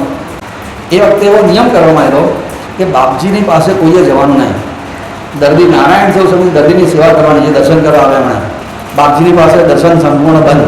એકલા બાપજી ત્યાં કમ્પાઉન્ડમાં અંદર રહેવાના છે, બે ગુફાનો એટલે બે માજીના રસોડા એ રીતના શાંતિની કુંજમાં જાય, પણ કોઈએ એમના પાસે જવાનું નહીં. બહુ સ્ટ્રિક્ટ કાયદો રાખેલો. આપણે એમની દર્દીને હવે ઘેર જવાનો વખત આવ્યો તો બિચારાને મરવા માટે. એ વખતે એને કે બાપજી લીમડાની છે એકલા બેઠેલા, કોઈ જ નહીં આજુબાજુમાં. એમ જવું આને અહીંયા આવ્યો છું, એમનો ભરોસો દેખાય, એમને પગે લાગીને તો જવું. કોઈ સ્વયંસેવકો બધા સેવા મારું કર્યા છે, કોઈ જતું જ નહોતું અંદર. એટલે અને જે હશે તે પણ બધા નજર ચૂકીને બાપજીની બહાર પહોંચ્યો હતો. અહીંયા જેને બાપજીને વંદન કરતા દુષ્યંત મૃત્યુ રડ્યો. બાપજી કેમ રડે છે? ત્યાં આવી રીતના એક ભરોસે અહીંયા આગળ આવેલો. હવે અહીંયા તો ડૉક્ટરે મુંબઈ જવું પડે, મારે પાસે અહીંયા આવવાના પૈસા નહોતા, પૂછીના લઈને અહીંયા આવ્યો છું કે છે હવે મને નહીં મળે. બાપજી કીધું ભાઈ ડૉક્ટરે કીધું તો તારે બોમ્બે જવું જોઈએ. આપણે મારી પાસે પૈસા અહીંયા આવવાના લીધે બોમ્બે કેમ ન જવું, ખાવાના ફાંફા છે, હું તો મરવા માટે ઘેર જઈશ. બાપજી કે હારું તને ઘેર જવું તો જા, પણ નર્મદામાં ડૂબકી મારીને ઘેર જજે. શું કીધું? નર્મદામાં ત્યાં ડૂબકી મારીને ઘેર જજે, આટલું એને કીધું. ઠીક છે, હવે નહીં શું હવે. અને ભાઈ કહો મને કચવાતા મને નર્મદાએ ગયા. અને બાપજી કીધું પ્રમાણે એક માનો કોઈ મગરની ડર નહીં અત્યારના જો પોલીસે જ રોકતા નહોતા. અંદર ડૂબકી મારી, પહેલી ડૂબકી મારીને એને કંઈક સારું લાગ્યું, બીજી મારી તો વધારે સારું લાગ્યું, ત્રીજી ડૂબકી મારીને તો એને માથામાં પેલા જે સણકા સતત મારતા હતા ને એમાં એને કંઈક ખાસી રાહત જેવું લાગ્યું. પહેલી વાર માથામાં ઠંડકનો અહેસાસ કર્યો. તો આ ડૂબકીમાં કંઈક છે તો કરું. એણે બાપજીએ કંઈ કીધું, એણે તો એક પછી ઉપર આખી ડૂબકીઓ મારતો જ જાય. જેમ ડૂબકી મારે ને એમ એને માથાના સળકા ઓછા થવા મળ્યા. અને એણે તો એટલી ડૂબકીઓ મારી, તાત્કાલિક ઇન્સ્ટન્ટ રિઝલ્ટ હતો. એટલે એને બધી ડૂબકીઓ મારી, 50 ડૂબકી મારી હશે, માથામાં સણકા મારતા બિલકુલ બંધ થઈ ગયા, બિલકુલ ઝીરો. અને પછી તો માથું થોડું હળવું ફૂલ લાગ્યું એટલે ડૂબકીઓ મારી હતી અહીંયા આગળ. કોણ જાણે કેટલી મારી રામ જાણે. અને નદી કિનારે આવેલી પહેલી વખત એને કેટલા મહિનાઓ પછીથી માથાનો દુખાવો સંપૂર્ણ મટી ગયો છે એનો અહેસાસ થયો. ઉપર આવ્યો અને મોદી કાકાને વાત કરી કે મને માથાનો દુખાવો સંપૂર્ણ મટી ગયો છે. હું નીચું તો પહેલાં ફરું નીકળતું હતું, હવે પાણી બાણી કશું નથી નીકળતું કે છે. મોદી કાકા છે આ બાપજીને નર્મદામાની કૃપા માન ભાઈ તું આ એની કૃપાથી તને આ મળ્યું બરાબર. પણ મને અહીંયા તો હળવા પણ ઘેર જોડું ફરી પાછું થાય તો મોદી કાકા કેમ કરીએ તો સેવામાં રહી જાય ને એટલે તારે સેવા કર, થોડા દાડા દુખાવો ના થાય તો માનજે કે બટી ગયું છે. મોદી કાકા સ્વયંસેવકનો બિલ્લો આપો લે તને ફાવે સેવા કરજે.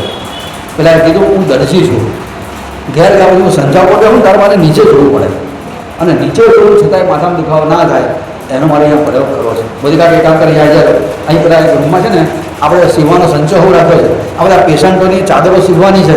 તું બેસી જા સંચા ઉપર અને સીવી નાખ ચાદર, તને પ્રેક્ટિકલ થઈ જશે. ત્યાં ઘર જઈને પાછું ત્યાં હોય ને ત્યાં પ્રેક્ટિકલ તને થઈ જાય. એમની જરૂર વાત તો સાચી છે. તે મોદી કાકાએ બતાવ્યું રૂમમાં ત્યાં ગયો, સીવવાનું મશીન ત્યાં મૂકેલું અને ચાદર લઈને બેસી ગયો. નીચું જોઈને ચાદર સીવી દુખાવો ના થયો. બીજી લાવો, મોદી કાકાએ બીજી ચાદર આપી, બીજી સીવી. એકી બેઠક અને 36 ચાદરોને સીવી નાખી. કેટલી? 36 ચાદરો સીવી અને ઊભો થઈને નાચવા માંડ્યો. મોદી કાકાએ શું થયું? અરે તમને હું કહું, આ 36 ચાદર સીવી મારા માથામાં સહેજ પણ દુખાવો નથી થયો. મારો દુખાવો સંપૂર્ણ મટી ગયો અને મને સારું થઈ ગયું છે.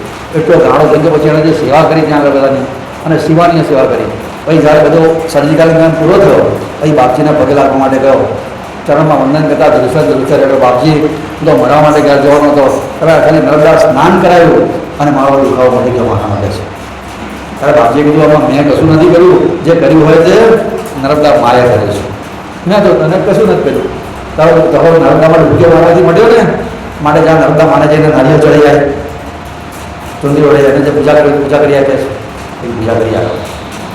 એનું બ્રેન ટ્યુમર હતું. હા કે એના રિપોર્ટમાં લખેલું નિશ્ચર કે તને આ બ્રેન ટ્યુમર છે, ઓપરેશન સિવાય બીજો કોઈ ઉપાય નથી, ખાલી નર્મદા સ્થાનથી મળ્યું છે.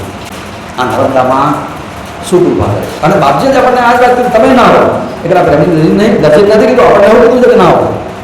તે બોર્ડ માંગેલા પ્રથમ સ્નાન પછી દર્શન, નિષ્ઠાપૂર્વક પ્રેમથી સ્નાન કરવાનું. આપણે કીધું ને વિધિવત સ્નાન કરવાનું, ખાલી નાયા નહીં સ્નાન કર્યું. અને હા એક વાત રહી ગઈ એમાં કે વિધિવત સ્નાનમાં એક મુખ્ય છે, બહાર આવેલી શરીર ટુવાલથી લૂછવાનું નહીં. વાતેમાં શુદ્ધ છે, પવનથી ને તડકાથી શરીર સુકાવવાનું અને કપડાં બદલવાના, એને પર્વ સ્નાન કહેવાય છે. માટે આપણે ખાસ અગત્યની વાત હાલ નર્મદામાં યાદ કરાવે બરાબર. એમાં કપડાં નીચવાય નહીં, વાસણ ધોવાય નહીં. ડોંગરે મહારાજ છે ને નર્મદામાં સ્નાન કરીને આવે ને પછી એમનું ધોતિયું બહાર આવ્યા પછી બહાર નીચવતા હતા. નર્મદામાં નહીં, નર્મદામાં નીચવાય નહીં, તોગડા કરાય નહીં, ગંદકી ના કરાય. નર્મદા માના મહિમાની કેટલી વાતો કરી છે. પેલા કયા બેચરભાઈ કયા ગામના? બનાસકાંઠા, એમાં સાંબલપુર ને બેચરદાસ એમનું નામ. એમને ગળાનું કેન્સર થયું અને બીજા ગામડામાં બનાસકાંઠાનો માણસ આવે. ગળાનું કેન્સર આજે પણ કોઈને મળ્યું હોય મેં સાંભળ્યું નથી. પોતાના જે કંઈક બચત હતી એ લઈને અમદાવાદમાં આવી સિવિલમાં એનું ઓપરેશન કરાયું. ઓપરેશન કરાયા પછીથી થોડા વખતમાં ગાંઠ ફરીથી થઈ અને બીજું ઓપરેશન કંઈક કરાવ્યું હતું ને એણે. અને એ વખતે થયેલું કે એનો મિત્ર પણ ત્યાં અમદાવાદમાં એને ત્યાં એ રહ્યો હતો. પણ આ ગળાના કેન્સરનો દર્દી છે ને એના બહુ બિહામણા લાગે, આમ ચીતરી ચડ્યો હતા. તે જેના જસવંતનો મિત્ર એને ત્યાં રહ્યો હતો. તો એ જસવંતની પત્ની પિયર જતી રહી કે આને હું ઘરમાં કાઢ્યો છું, આ ગંધ મારે છે. ઓપરેશન 4 સ્ટેજની બહાર નીકળી ગયું. ડૉક્ટરે કહી દીધું હવે તને બચવાની આશા નથી અને આ માણસ પણ મરવાની રાહ જોતો હતો. એ વખતે એને આ જસવંતે કીધું તારા માટે હવે છેલ્લો ઉપાય તો નારસ હતું જા. એ મહારાજ છે ને વિધાતાના લેખમાં લેખ મારી શકે છે અને નારેશ્વરે જોયેલું નહીં, બાપીનું નામે સાંભળેલું નહીં. એ વખતે પહેલાં એને 25 રૂપિયા ઉછીના આપ્યા કે આ તું લઈ જા. અને 25 રૂપિયા ઉછીના લઈ અને માણસ નારેશ્વર આવ્યો. મોદી કાકાને વાત કરી, એની જોડે પેલો મિત્ર પણ આવ્યો હતો એની પાસે. ચલાતું નહોતું આનાથી. ઘરે પાણી પણ માંડ ઉતરે, દૂધ તો કશું ઉતરતું જ નહોતું અને આવી દુર્દશા હતી. મોદી કાકાને એક રૂમ કાઢી આપેલા તું અહીંયા રહે. પછી એને રૂમમાં એના માટે પાણીની માટલી, સુવાની પથારી એ બધું એને કરી આપ્યું. એ બાપજીને જેને વાત કરી કે હવે જણ આવ્યો છે અને યુવાન છે પણ ગળાનું કેન્સર બહુ સ્ટેજની બહાર નીકળી ગયું છે. ડૉક્ટરોએ આશા છોડી દીધી છે. બાપજીએ કીધું એ વખતે શ્રાવણ મહિનો ચાલે તો શ્રાવણ મહિના બ્રાહ્મણો પાર્થેશ્વર કરે ને, પાર્થેશ્વર ખબર છે, નાના નાના માટીના શિવલિંગ બનાવે, દિવસે પૂજા કરે અને સૂર્યાસ્ત પછી એનું વિસર્જન કરે. એ પાર્થેશ્વરની માટીની લુદ્દી બનાવો, ગાદી બનાવો, આજુબાજુ મુલાયમ કોટનનો કકડો હોય અને એના આજે બાજુ ગાંઠ છે ને એની ઉપર મૂકવાનું રાખો અને સુકાઈ જાય એટલે બદલવાનું. આવી રીતના જુઓ અને 15 દિવસ પછી બતાવો, પછી વાત કરીશું આપણે. આવું બાપજી કીધું. પેલાને જોયો જ નથી આટલી જ વાત. અને મોદી કાકા તો સેવામાં તો પાછા પડે જ નહીં. એ તો જન સેવા એ પ્રભુ સેવા માનતા હતા. ભલે ગમે તે હોય ઓળખતો નથી પણ એની સેવા કરવાની છે ને. આજે લોકો પોતાના ઘરના કુટુંબની સેવા કરવા, સભ્યોની સેવા કરવા તૈયાર નથી. જોજો મનવાળો લંબાય ને ત્યારે આજકાલની છોકરીઓ જો કેવા બહાના કાઢે છે, પિયર જતી રહે છે, સાસુ અને સસરાની સેવા કરવા જ નથી. જ્યારે મોદી કાકા કોઈ પરિચય નહીં એની સેવા કરતા હતા. વારે ઘડી એનો પાટો સુકાઈ જાય ને એટલે તરત બધી ના જાય, નિષ્ઠાપૂર્વક સેવા કરતા હતા. ધીમે ધીમે એના લીધે એમનો સણકા મારતા કરતા ઓછા થયા. રાત્રે ઊંઘ આવવાની શરૂઆત થઈ અને સુધારાની સરળતામાંથી ધીમે ધીમે કરતા. પછી તો પાણી પણ એમને ગળે ઉતરવા માંડ્યું. પછી દૂધ પીતા થયા. ધીમે ધીમે મગરું પાણી ઉતરતું થયું. થોડા દિવસમાં શરીરમાં સ્ફૂર્તાઈ આવી, ચાલતા ગયા. પછી તો પછી ધીમે ધીમે કોઈના ટેકે નરકદાય પણ ગયા, ત્યાંથી નાઈને પણ આવ્યા અને જેને કારણે વળતા પાણી ગયા. બાપજી તો કે 15 દિવસની મુદત આપેલી, 11 દિવસમાં તો એ સ્ફૂર્તાઈથી ચાલતા થઈ ગયા. નર્મદાએ જાય મહિના આવે એવી રીતના. અને 15 દિવસ પૂરા થયા ત્યાં મોદી કાકા કીધું બાપજી પહેલાં એને લાવો. એમ તો બહુ સારું છે, બાપજી કે લાવો. અને 2010 ચાલો બાપજી તમને બોલાવે છે. અને આ માણસ 15 દિવસ પછી જાય એટલે રૂમમાંથી નાસ્તો ને કૂદતો બાપજીની પાસે ગયો હતો. જેને બાપજીના જન્મમાં સાષ્ટાંગ પ્રણામ કરતા આંખમાં આંસુ આવી ગયા, આવડવા માંડ્યો. અને કીધું બાપજી આ તમારી કૃપાથી હું તો યમરાજાના દરવાજેથી પાછો આવ્યો. કોઈ શક્યતા નથી બચવાની. પાણી ઉતરવાના ફાંફા હતા. એને આજે તમે મને ખાતો કરી દીધો, ચાલતો કરી દીધો, નર્મદાએ નાતો કરી દીધો. તમારી કૃપા છે. બાપજી કીધું મારી કોઈ કૃપા નથી, નર્મદા માની કૃપાથી તને મળ્યું છે. નર્મદા માની કૃપાથી મળ્યું છે. આ કેન્સર મળેલું છે. આવા જીવલેણ રોગ જો મટી શકતા હોય આ નર્મદા માની કૃપા શું નથી કરી શકતી. એટલે એક નામ છે માતશ્રી કૃપે કૃપા કરનારી છે. આજની તારીખે એ બધા રોગ અસાધ્ય બન્યા છે, મટતા નથી. એટલા માટે છે. છેલ્લો પ્રસંગ આપણે કહીએ પછી આગળ આપણે કહીશું. બાપજી જ્યારે શરૂઆતમાં નારેશ્વરમાં આવ્યા ને ત્યારે નર્મદા માના ઉપર એમનો કેટલો પ્રચંડ વિશ્વાસ હતો એ જોવા એની આ વાત છે. જ્યારે શરૂઆતમાં આવ્યા ને ત્યારે ત્યાં નકરું જંગલ હતું. અત્યારે તો એની આપણે કલ્પના જ ના કરી શકીએ એવું ભયાનક જંગલ. અને નદીના કિનારે વેઘર છે ને ત્યાં આગળ 7 ધમનું સ્મશાન. ભૂતળા અને મલિન તત્વો અવગતે ગયેલા જીવો ત્યાં થોડા દિવસ એવું દેખાય એ સ્થિતિ હતી.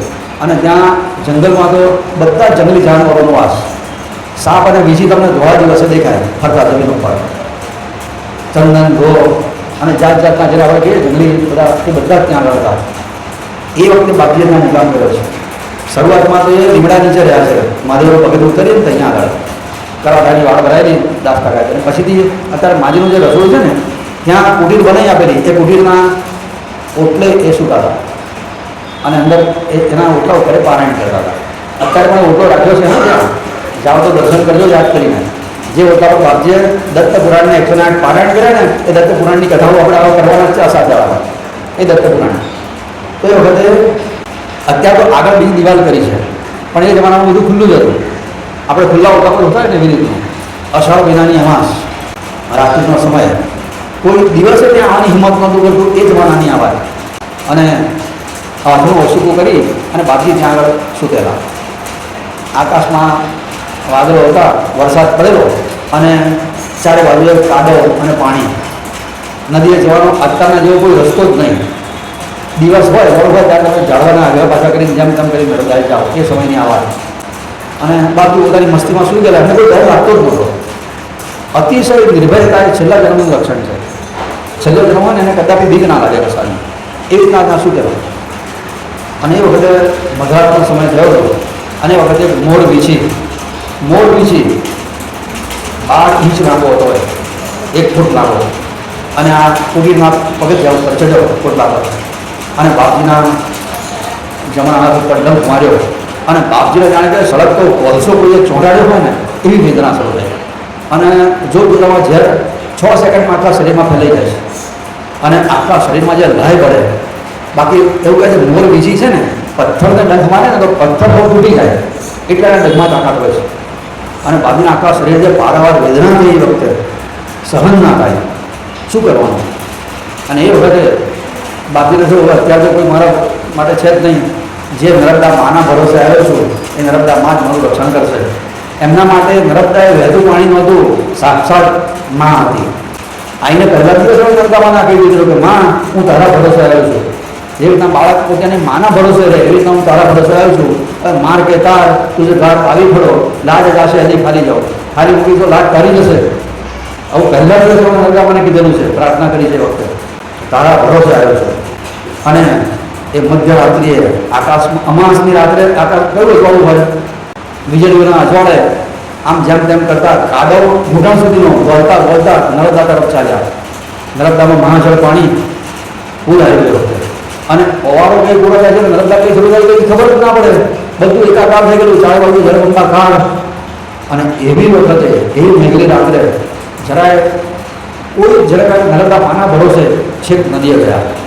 કેળસમાના પાણીમાં જઈને જે હાથમાં ભયંકર બળતરા થતી હતી એ હાથ બોળી દીધો નર્મદામાં અને કીધું જો માં મને આ દેહને ટકાવવાની સહેજ પણ ઈચ્છા નથી, તને મારો દેહ ટકેવી ઈચ્છા હોય તો તું આ કૃપા કરીને આ મટાડ. હવે આ વેદના અસહ્ય છે, સહન થતી નથી, હું તારા ભરોસે આવ્યો છું, તારે જે ભરોસે કરજો. અને આ તો અવધૂતની પ્રાર્થના તો ઓર્ડિનરીની થોડી, એ પ્રાર્થનાના શબ્દો સાંભળવા છે, બોલવામાં જરા ટાઈમ લાગે તો માફ કરજો, પણ તમને નભાઈ દેવા. આ શરૂઆતનો છે. આ કે શબ્દો છ શબ્દના જે પ્રાર્થના શું કરે છે એ બહુ અગત્યનું છે. અરે હું તો હોળી બધી આવી ગયો પ્રાર્થના, ખાસ કરીને શબ્દોમાં મને બહુ આનંદ છે. હા આ આપણે દીધો પડો જય ભગવાન. અને બાપજી વખતે કાંટા પગમાં વાગતા હતા, કાળાની અંદર કાંટા હતા તે એ બોલતા બોલતા નદીએ ગયા. ઠંડો પવન ફૂંકાતો હતો અને મુશળધાર વરસાદ, પાણીમાં ભગરીઓ થતી હતી. અને એ વખતે ત્યાં જઈને ઉભા રહ્યા, હાથ જોડ્યો અને નર્મદાને પ્રાર્થના કરે છે. રુદ્રદેહા નર્મદા વંદુ વારંવાર વિષ વ્યાર વૃશ્ચિક તમો સદા શાંત કરનાર. વિષ વ્યાર વૃશ્ચિક તમો એટલે વિષનું ઝેર શાંત કરનાર છે. મેં તો તારા અંકમાં મૂકી છે મુજકાય, માર કાર સોંપ્યું તને જય જય રેવા માય. એવી કરી જ્યાં પ્રાર્થના થયો ત્યાં ચમત્કાર, વીછી ડંખનો દાહ શાંત થયો દેવા. પીડા થઈ ગાયબ બધી થાતું શાંત શરીર, અવધૂત મંહી દોડ્યું જેવા રેવા નીર. છલકાતા નયનો આહાર જોડી બંને હાથ, અવધૂતજી ગરજી રહ્યા જય જય નર્મદા માત. પ્રાર્થનામાં ભયંકર શક્તિ છે બસ. અને એ વખતે તપસ્વીની પ્રાર્થના ભગવાન સાંભળે છે એવું નહીં, પાપી માણસની પણ પ્રાર્થના ભગવાન સાંભળે છે અને બધો જ એનું કામ કરે છે. એવું નહીં માનો કે આ નિષ્પાપ બાપજીની કક્ષા હોય તો જ આ થાય, આપણા જીવનને પણ અલગ થાય. પોતાની વાત કરીએ તો આત્મા શ્લાઘા થઈ જાય. પણ છેલ્લા નારેશ્વર જવાનું થયું ને ત્યારે એક સ્ટોપર જામ થઈ ગયેલી અને ખોલવા જતાં મારી જે ચપટી આવી ગઈ ને ચીજ પડી ગયેલી હશે મારી, ખરેખર ભયંકર ચપટી આવી. અને આખું આ બધું જેને કારણે કે એકદમ ડેડક થઈ ગયા એવું લાગ્યું મને. થોડી વારમાં બધું સફેદ સફેદ કર્યું, મને લાગ્યું આ સેપ્ટિક થશે અને ફરું થાય પછી આપણું લાંબુ ચાલે. એ વખતે પછી નર્મદા આવતી વખતે નર્મદા નવા જવાનું થયું, નહીં છે છેલ્લા આવતી વખતે ના આવ્યો. પછી બહાર બી યાદ પેલા આ નર્મદા માને પ્રાર્થના કરીને લઈ ગયો, પાછો અંદર ગયો, હાથ બોલ્યા મૂક્યું, માં ઓપરેશન બધી પહોંચે નહીં, કૃપા કરજો તમારું. ખરેખર મેં તો ગાડી ગલત બોલેલો એ વખતે, કારણ કે બસ જતી રહે એમાં બધું ટેન્શન હોય એટલે માં કંઈક આમ કે અસ્તર પસ્તર શું બોલ્યું અત્યારે યાદ નથી, પણ માને માં ઓપરેશન ના થાય બાપા એટલે આવું કંઈક કીધું. અને પછી ઘેરાઈ ગયું, કોણ જાણે શું થયું ને, ખરેખર કશું જ કરવું પડ્યું નથી. એક દવાઈ પછી લગાડી બધું જાતે સારું થઈ ગયું. ખરેખર બધા બહુ બધા આનંદ થાય છે. એટલે આ નર્મદામાં સાક્ષાત દેવી છે. ખાસ આપણે આજે જે સાંભળ્યું એના માટે એટલું માનજો કે આ કોઈ વહેતું પાણી નથી, બસ સાક્ષાત માં છે, દેવી છે અને આપણા બધાની માં છે. માને જેટલા પોતાના બાળકની લાગણી હોય ને એટલી અમને આપણી લાગણી છે. એ ભાવથી ત્યાં જવાનું, એ ભાવથી સ્નાન કરવાનું. ખાલી આપણે નહાવાનું જ જવાનું, સ્નાન કરવા જવાનું છે. વિધિવત સ્નાન કરવાનું ખૂબ શ્રદ્ધાપૂર્વક. અને ખરેખર કહું છું, હજુ તો બધા બહુ વાતો કરવાની છે. 2 દાડા જેટલા 4 દાડા ચલાવીશું આપણે નર્મદા પુરાણો હતો. પણ બસ એટલું જ પકડી રાખજો કે આ વહેતું પાણી નથી. બસ એના દેહના બધા ઘણા બધા બધી વાતો કરવાની છે. પણ રુદ્રનો દેહ સાક્ષાત શિવજીનું આ સ્વરૂપ છે, શિવજીની દીકરી છે. માટે આપણે ખૂબ પ્રેમથી એમની ઉપાસના કરવાની. આપણે બધા ભાગ્યશાળી છે ખરેખર. ફરી એકવાર હજુમાસીને આપણે ભૂલી છીએ કે એમના લીધે આપણે નર્મદા સ્નાનમાં લાભ મળી ગયો છે બેઠા બેઠા. ના ના ના ના એવું મારોમાં કોઈ રોગ નથી. તમે ના કીધું તો હું ક્યારે વાંચવાનો નહોતો, ખરેખર કહું છું.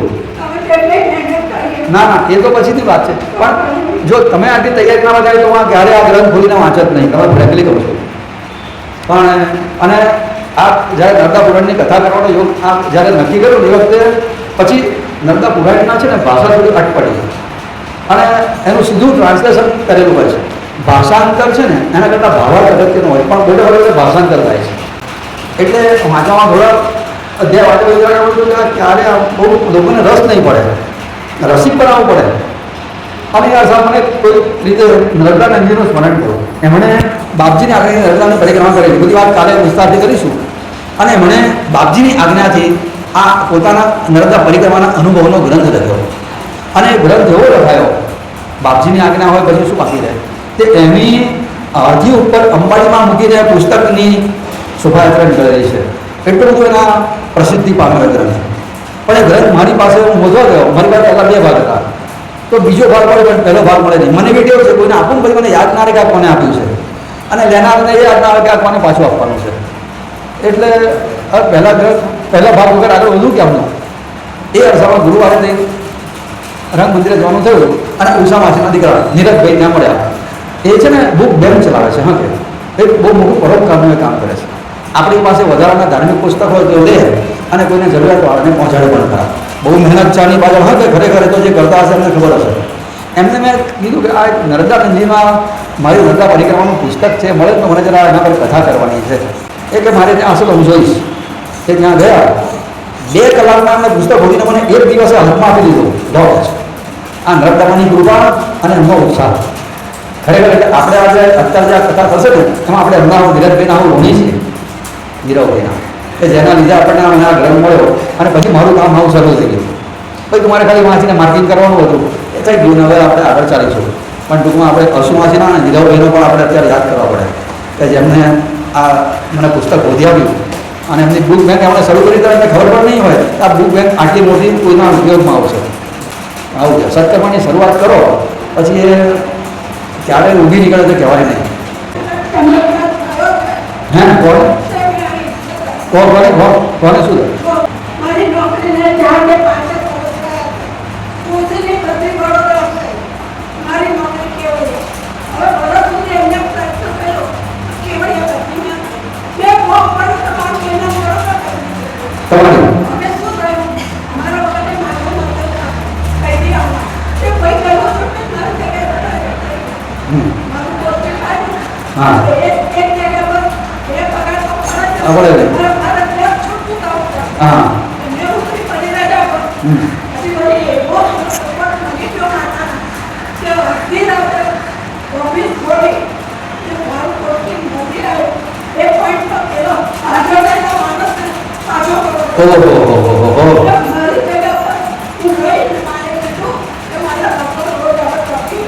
હા વાહ વાહ વાહ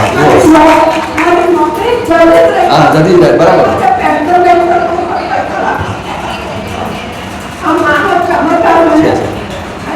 હા સાચી વાત છે. હા વાહ ખૂબ સરસ. પછી તો એમની પણ બધી પાછી કેવડિયા થઈ ગઈ પછી જોશી કાકાની હોય. હા હા આ કૃપા છે. આપણે નર્મદા માનું છે ને વાહન મગર છે અને ભૂરા રંગનો મગર હોય છે. જો અહીંયા જે સ્વરૂપ દેખાય છે ને અહીંયા પણ છે ને મગર ઉપર માતાજી બેઠેલા છે. ચતુર્ભુજ છે. એ લાલ રંગની સાડી પહેરે છે, કપાળમાં લાલ રંગનો ચાંદલો કરે છે અને એમના બે હાથમાં શિવલિંગ છે જુઓ વચ્ચે, એક હાથમાં માળા છે, એક હાથ આશીર્વાદ આપવા માટે ખાલી રાખ. તો એવી કલ્પના કરો કે આપણે નર્મદા કિનારે બેઠા છીએ, બરાબર, અને મગર ઉપર માતાજી ત્યાં બિરાજેલા છે. અહીંયા મગર છે તે કમળની ઉપર બતાવે છે, કમળ છે, કમળની ઉપર મગર છે, એની ઉપર માતાજી બિરાજેલા છે. એમના બે હાથની વચ્ચે આવું શિવલિંગ છે અને એક હાથમાં માળા લઈને આપણને કહે છે તમે આ ફેરવા માંડજો હોય બાપા, આ 108 ચાલુ કરશો તો પેલા 108માં હોવાડી કોઈ તમને નહીં લઈ જાય, એનાથી બચવું હોય તો 108 ફેરવવાની, બરાબર. અને માતાજીને આપણે એવી કલ્પના કરો કે માતાજીના ગળામાં આપણે લાલ ગુલાબના ફૂલનો હાર ચડાવ્યો, પહેલાં એમની ઉપર 15 જણનો અભિષેક કર્યો અને પછીથી એમની ઉપર આ હાર ચડાવ્યો. હાર ચડાવ્યા પછી એમને છે ને કઠોળનો પ્રસાદ થાય છે. નર્મદા માને છે ને કઠોળનો પ્રસાદ ધરાવવામાં આવે છે, કોઈ પણ કઠોળ. કલ્પના કરી દો કે આજે આપણે મગ, બાફેલા મગ સરસ ધરાવે છે નર્મદા માને, અને આપણે એ નર્મદા માની સામે બેઠા બેઠા બધા આંખો બંધ કરી દો. કીર્તન કરતી વખતે આંખો ખુલ્લી રાખવાની જ નહીં. જે મેં હમણાં વર્ણન કર્યું ને, આપણને દેખાવું જોઈએ આંખ બંધ કરીને નર્મદા માં વહી રહ્યા છે, કમળની ઉપર કમળ છે, એની ઉપર મગર છે, એની ઉપર માતાજી બેઠા છે, લાલ સાડી પહેરી છે, આપણે લાલ ગુલાબનો હાર પહેરાયો, આગળ ત્રિકોણ ઉપર નર્મદાજીમાં આપણે આ મગરનો પ્રસાદ ધરાવ્યો છે અને એમના દર્શન કરતાં કરતાં આપણે આ કીર્તન કરવાનું હોય, બરાબર. એટલે વચ્ચે આંખ ખોલવાની નહીં, આંખથી તાળી પાડવાની, આંખથી દર્શન કરવાના, મનથી મને એમાં લગાડવાનું અને જીભથી બોલતા બોલતા રેવા જાણે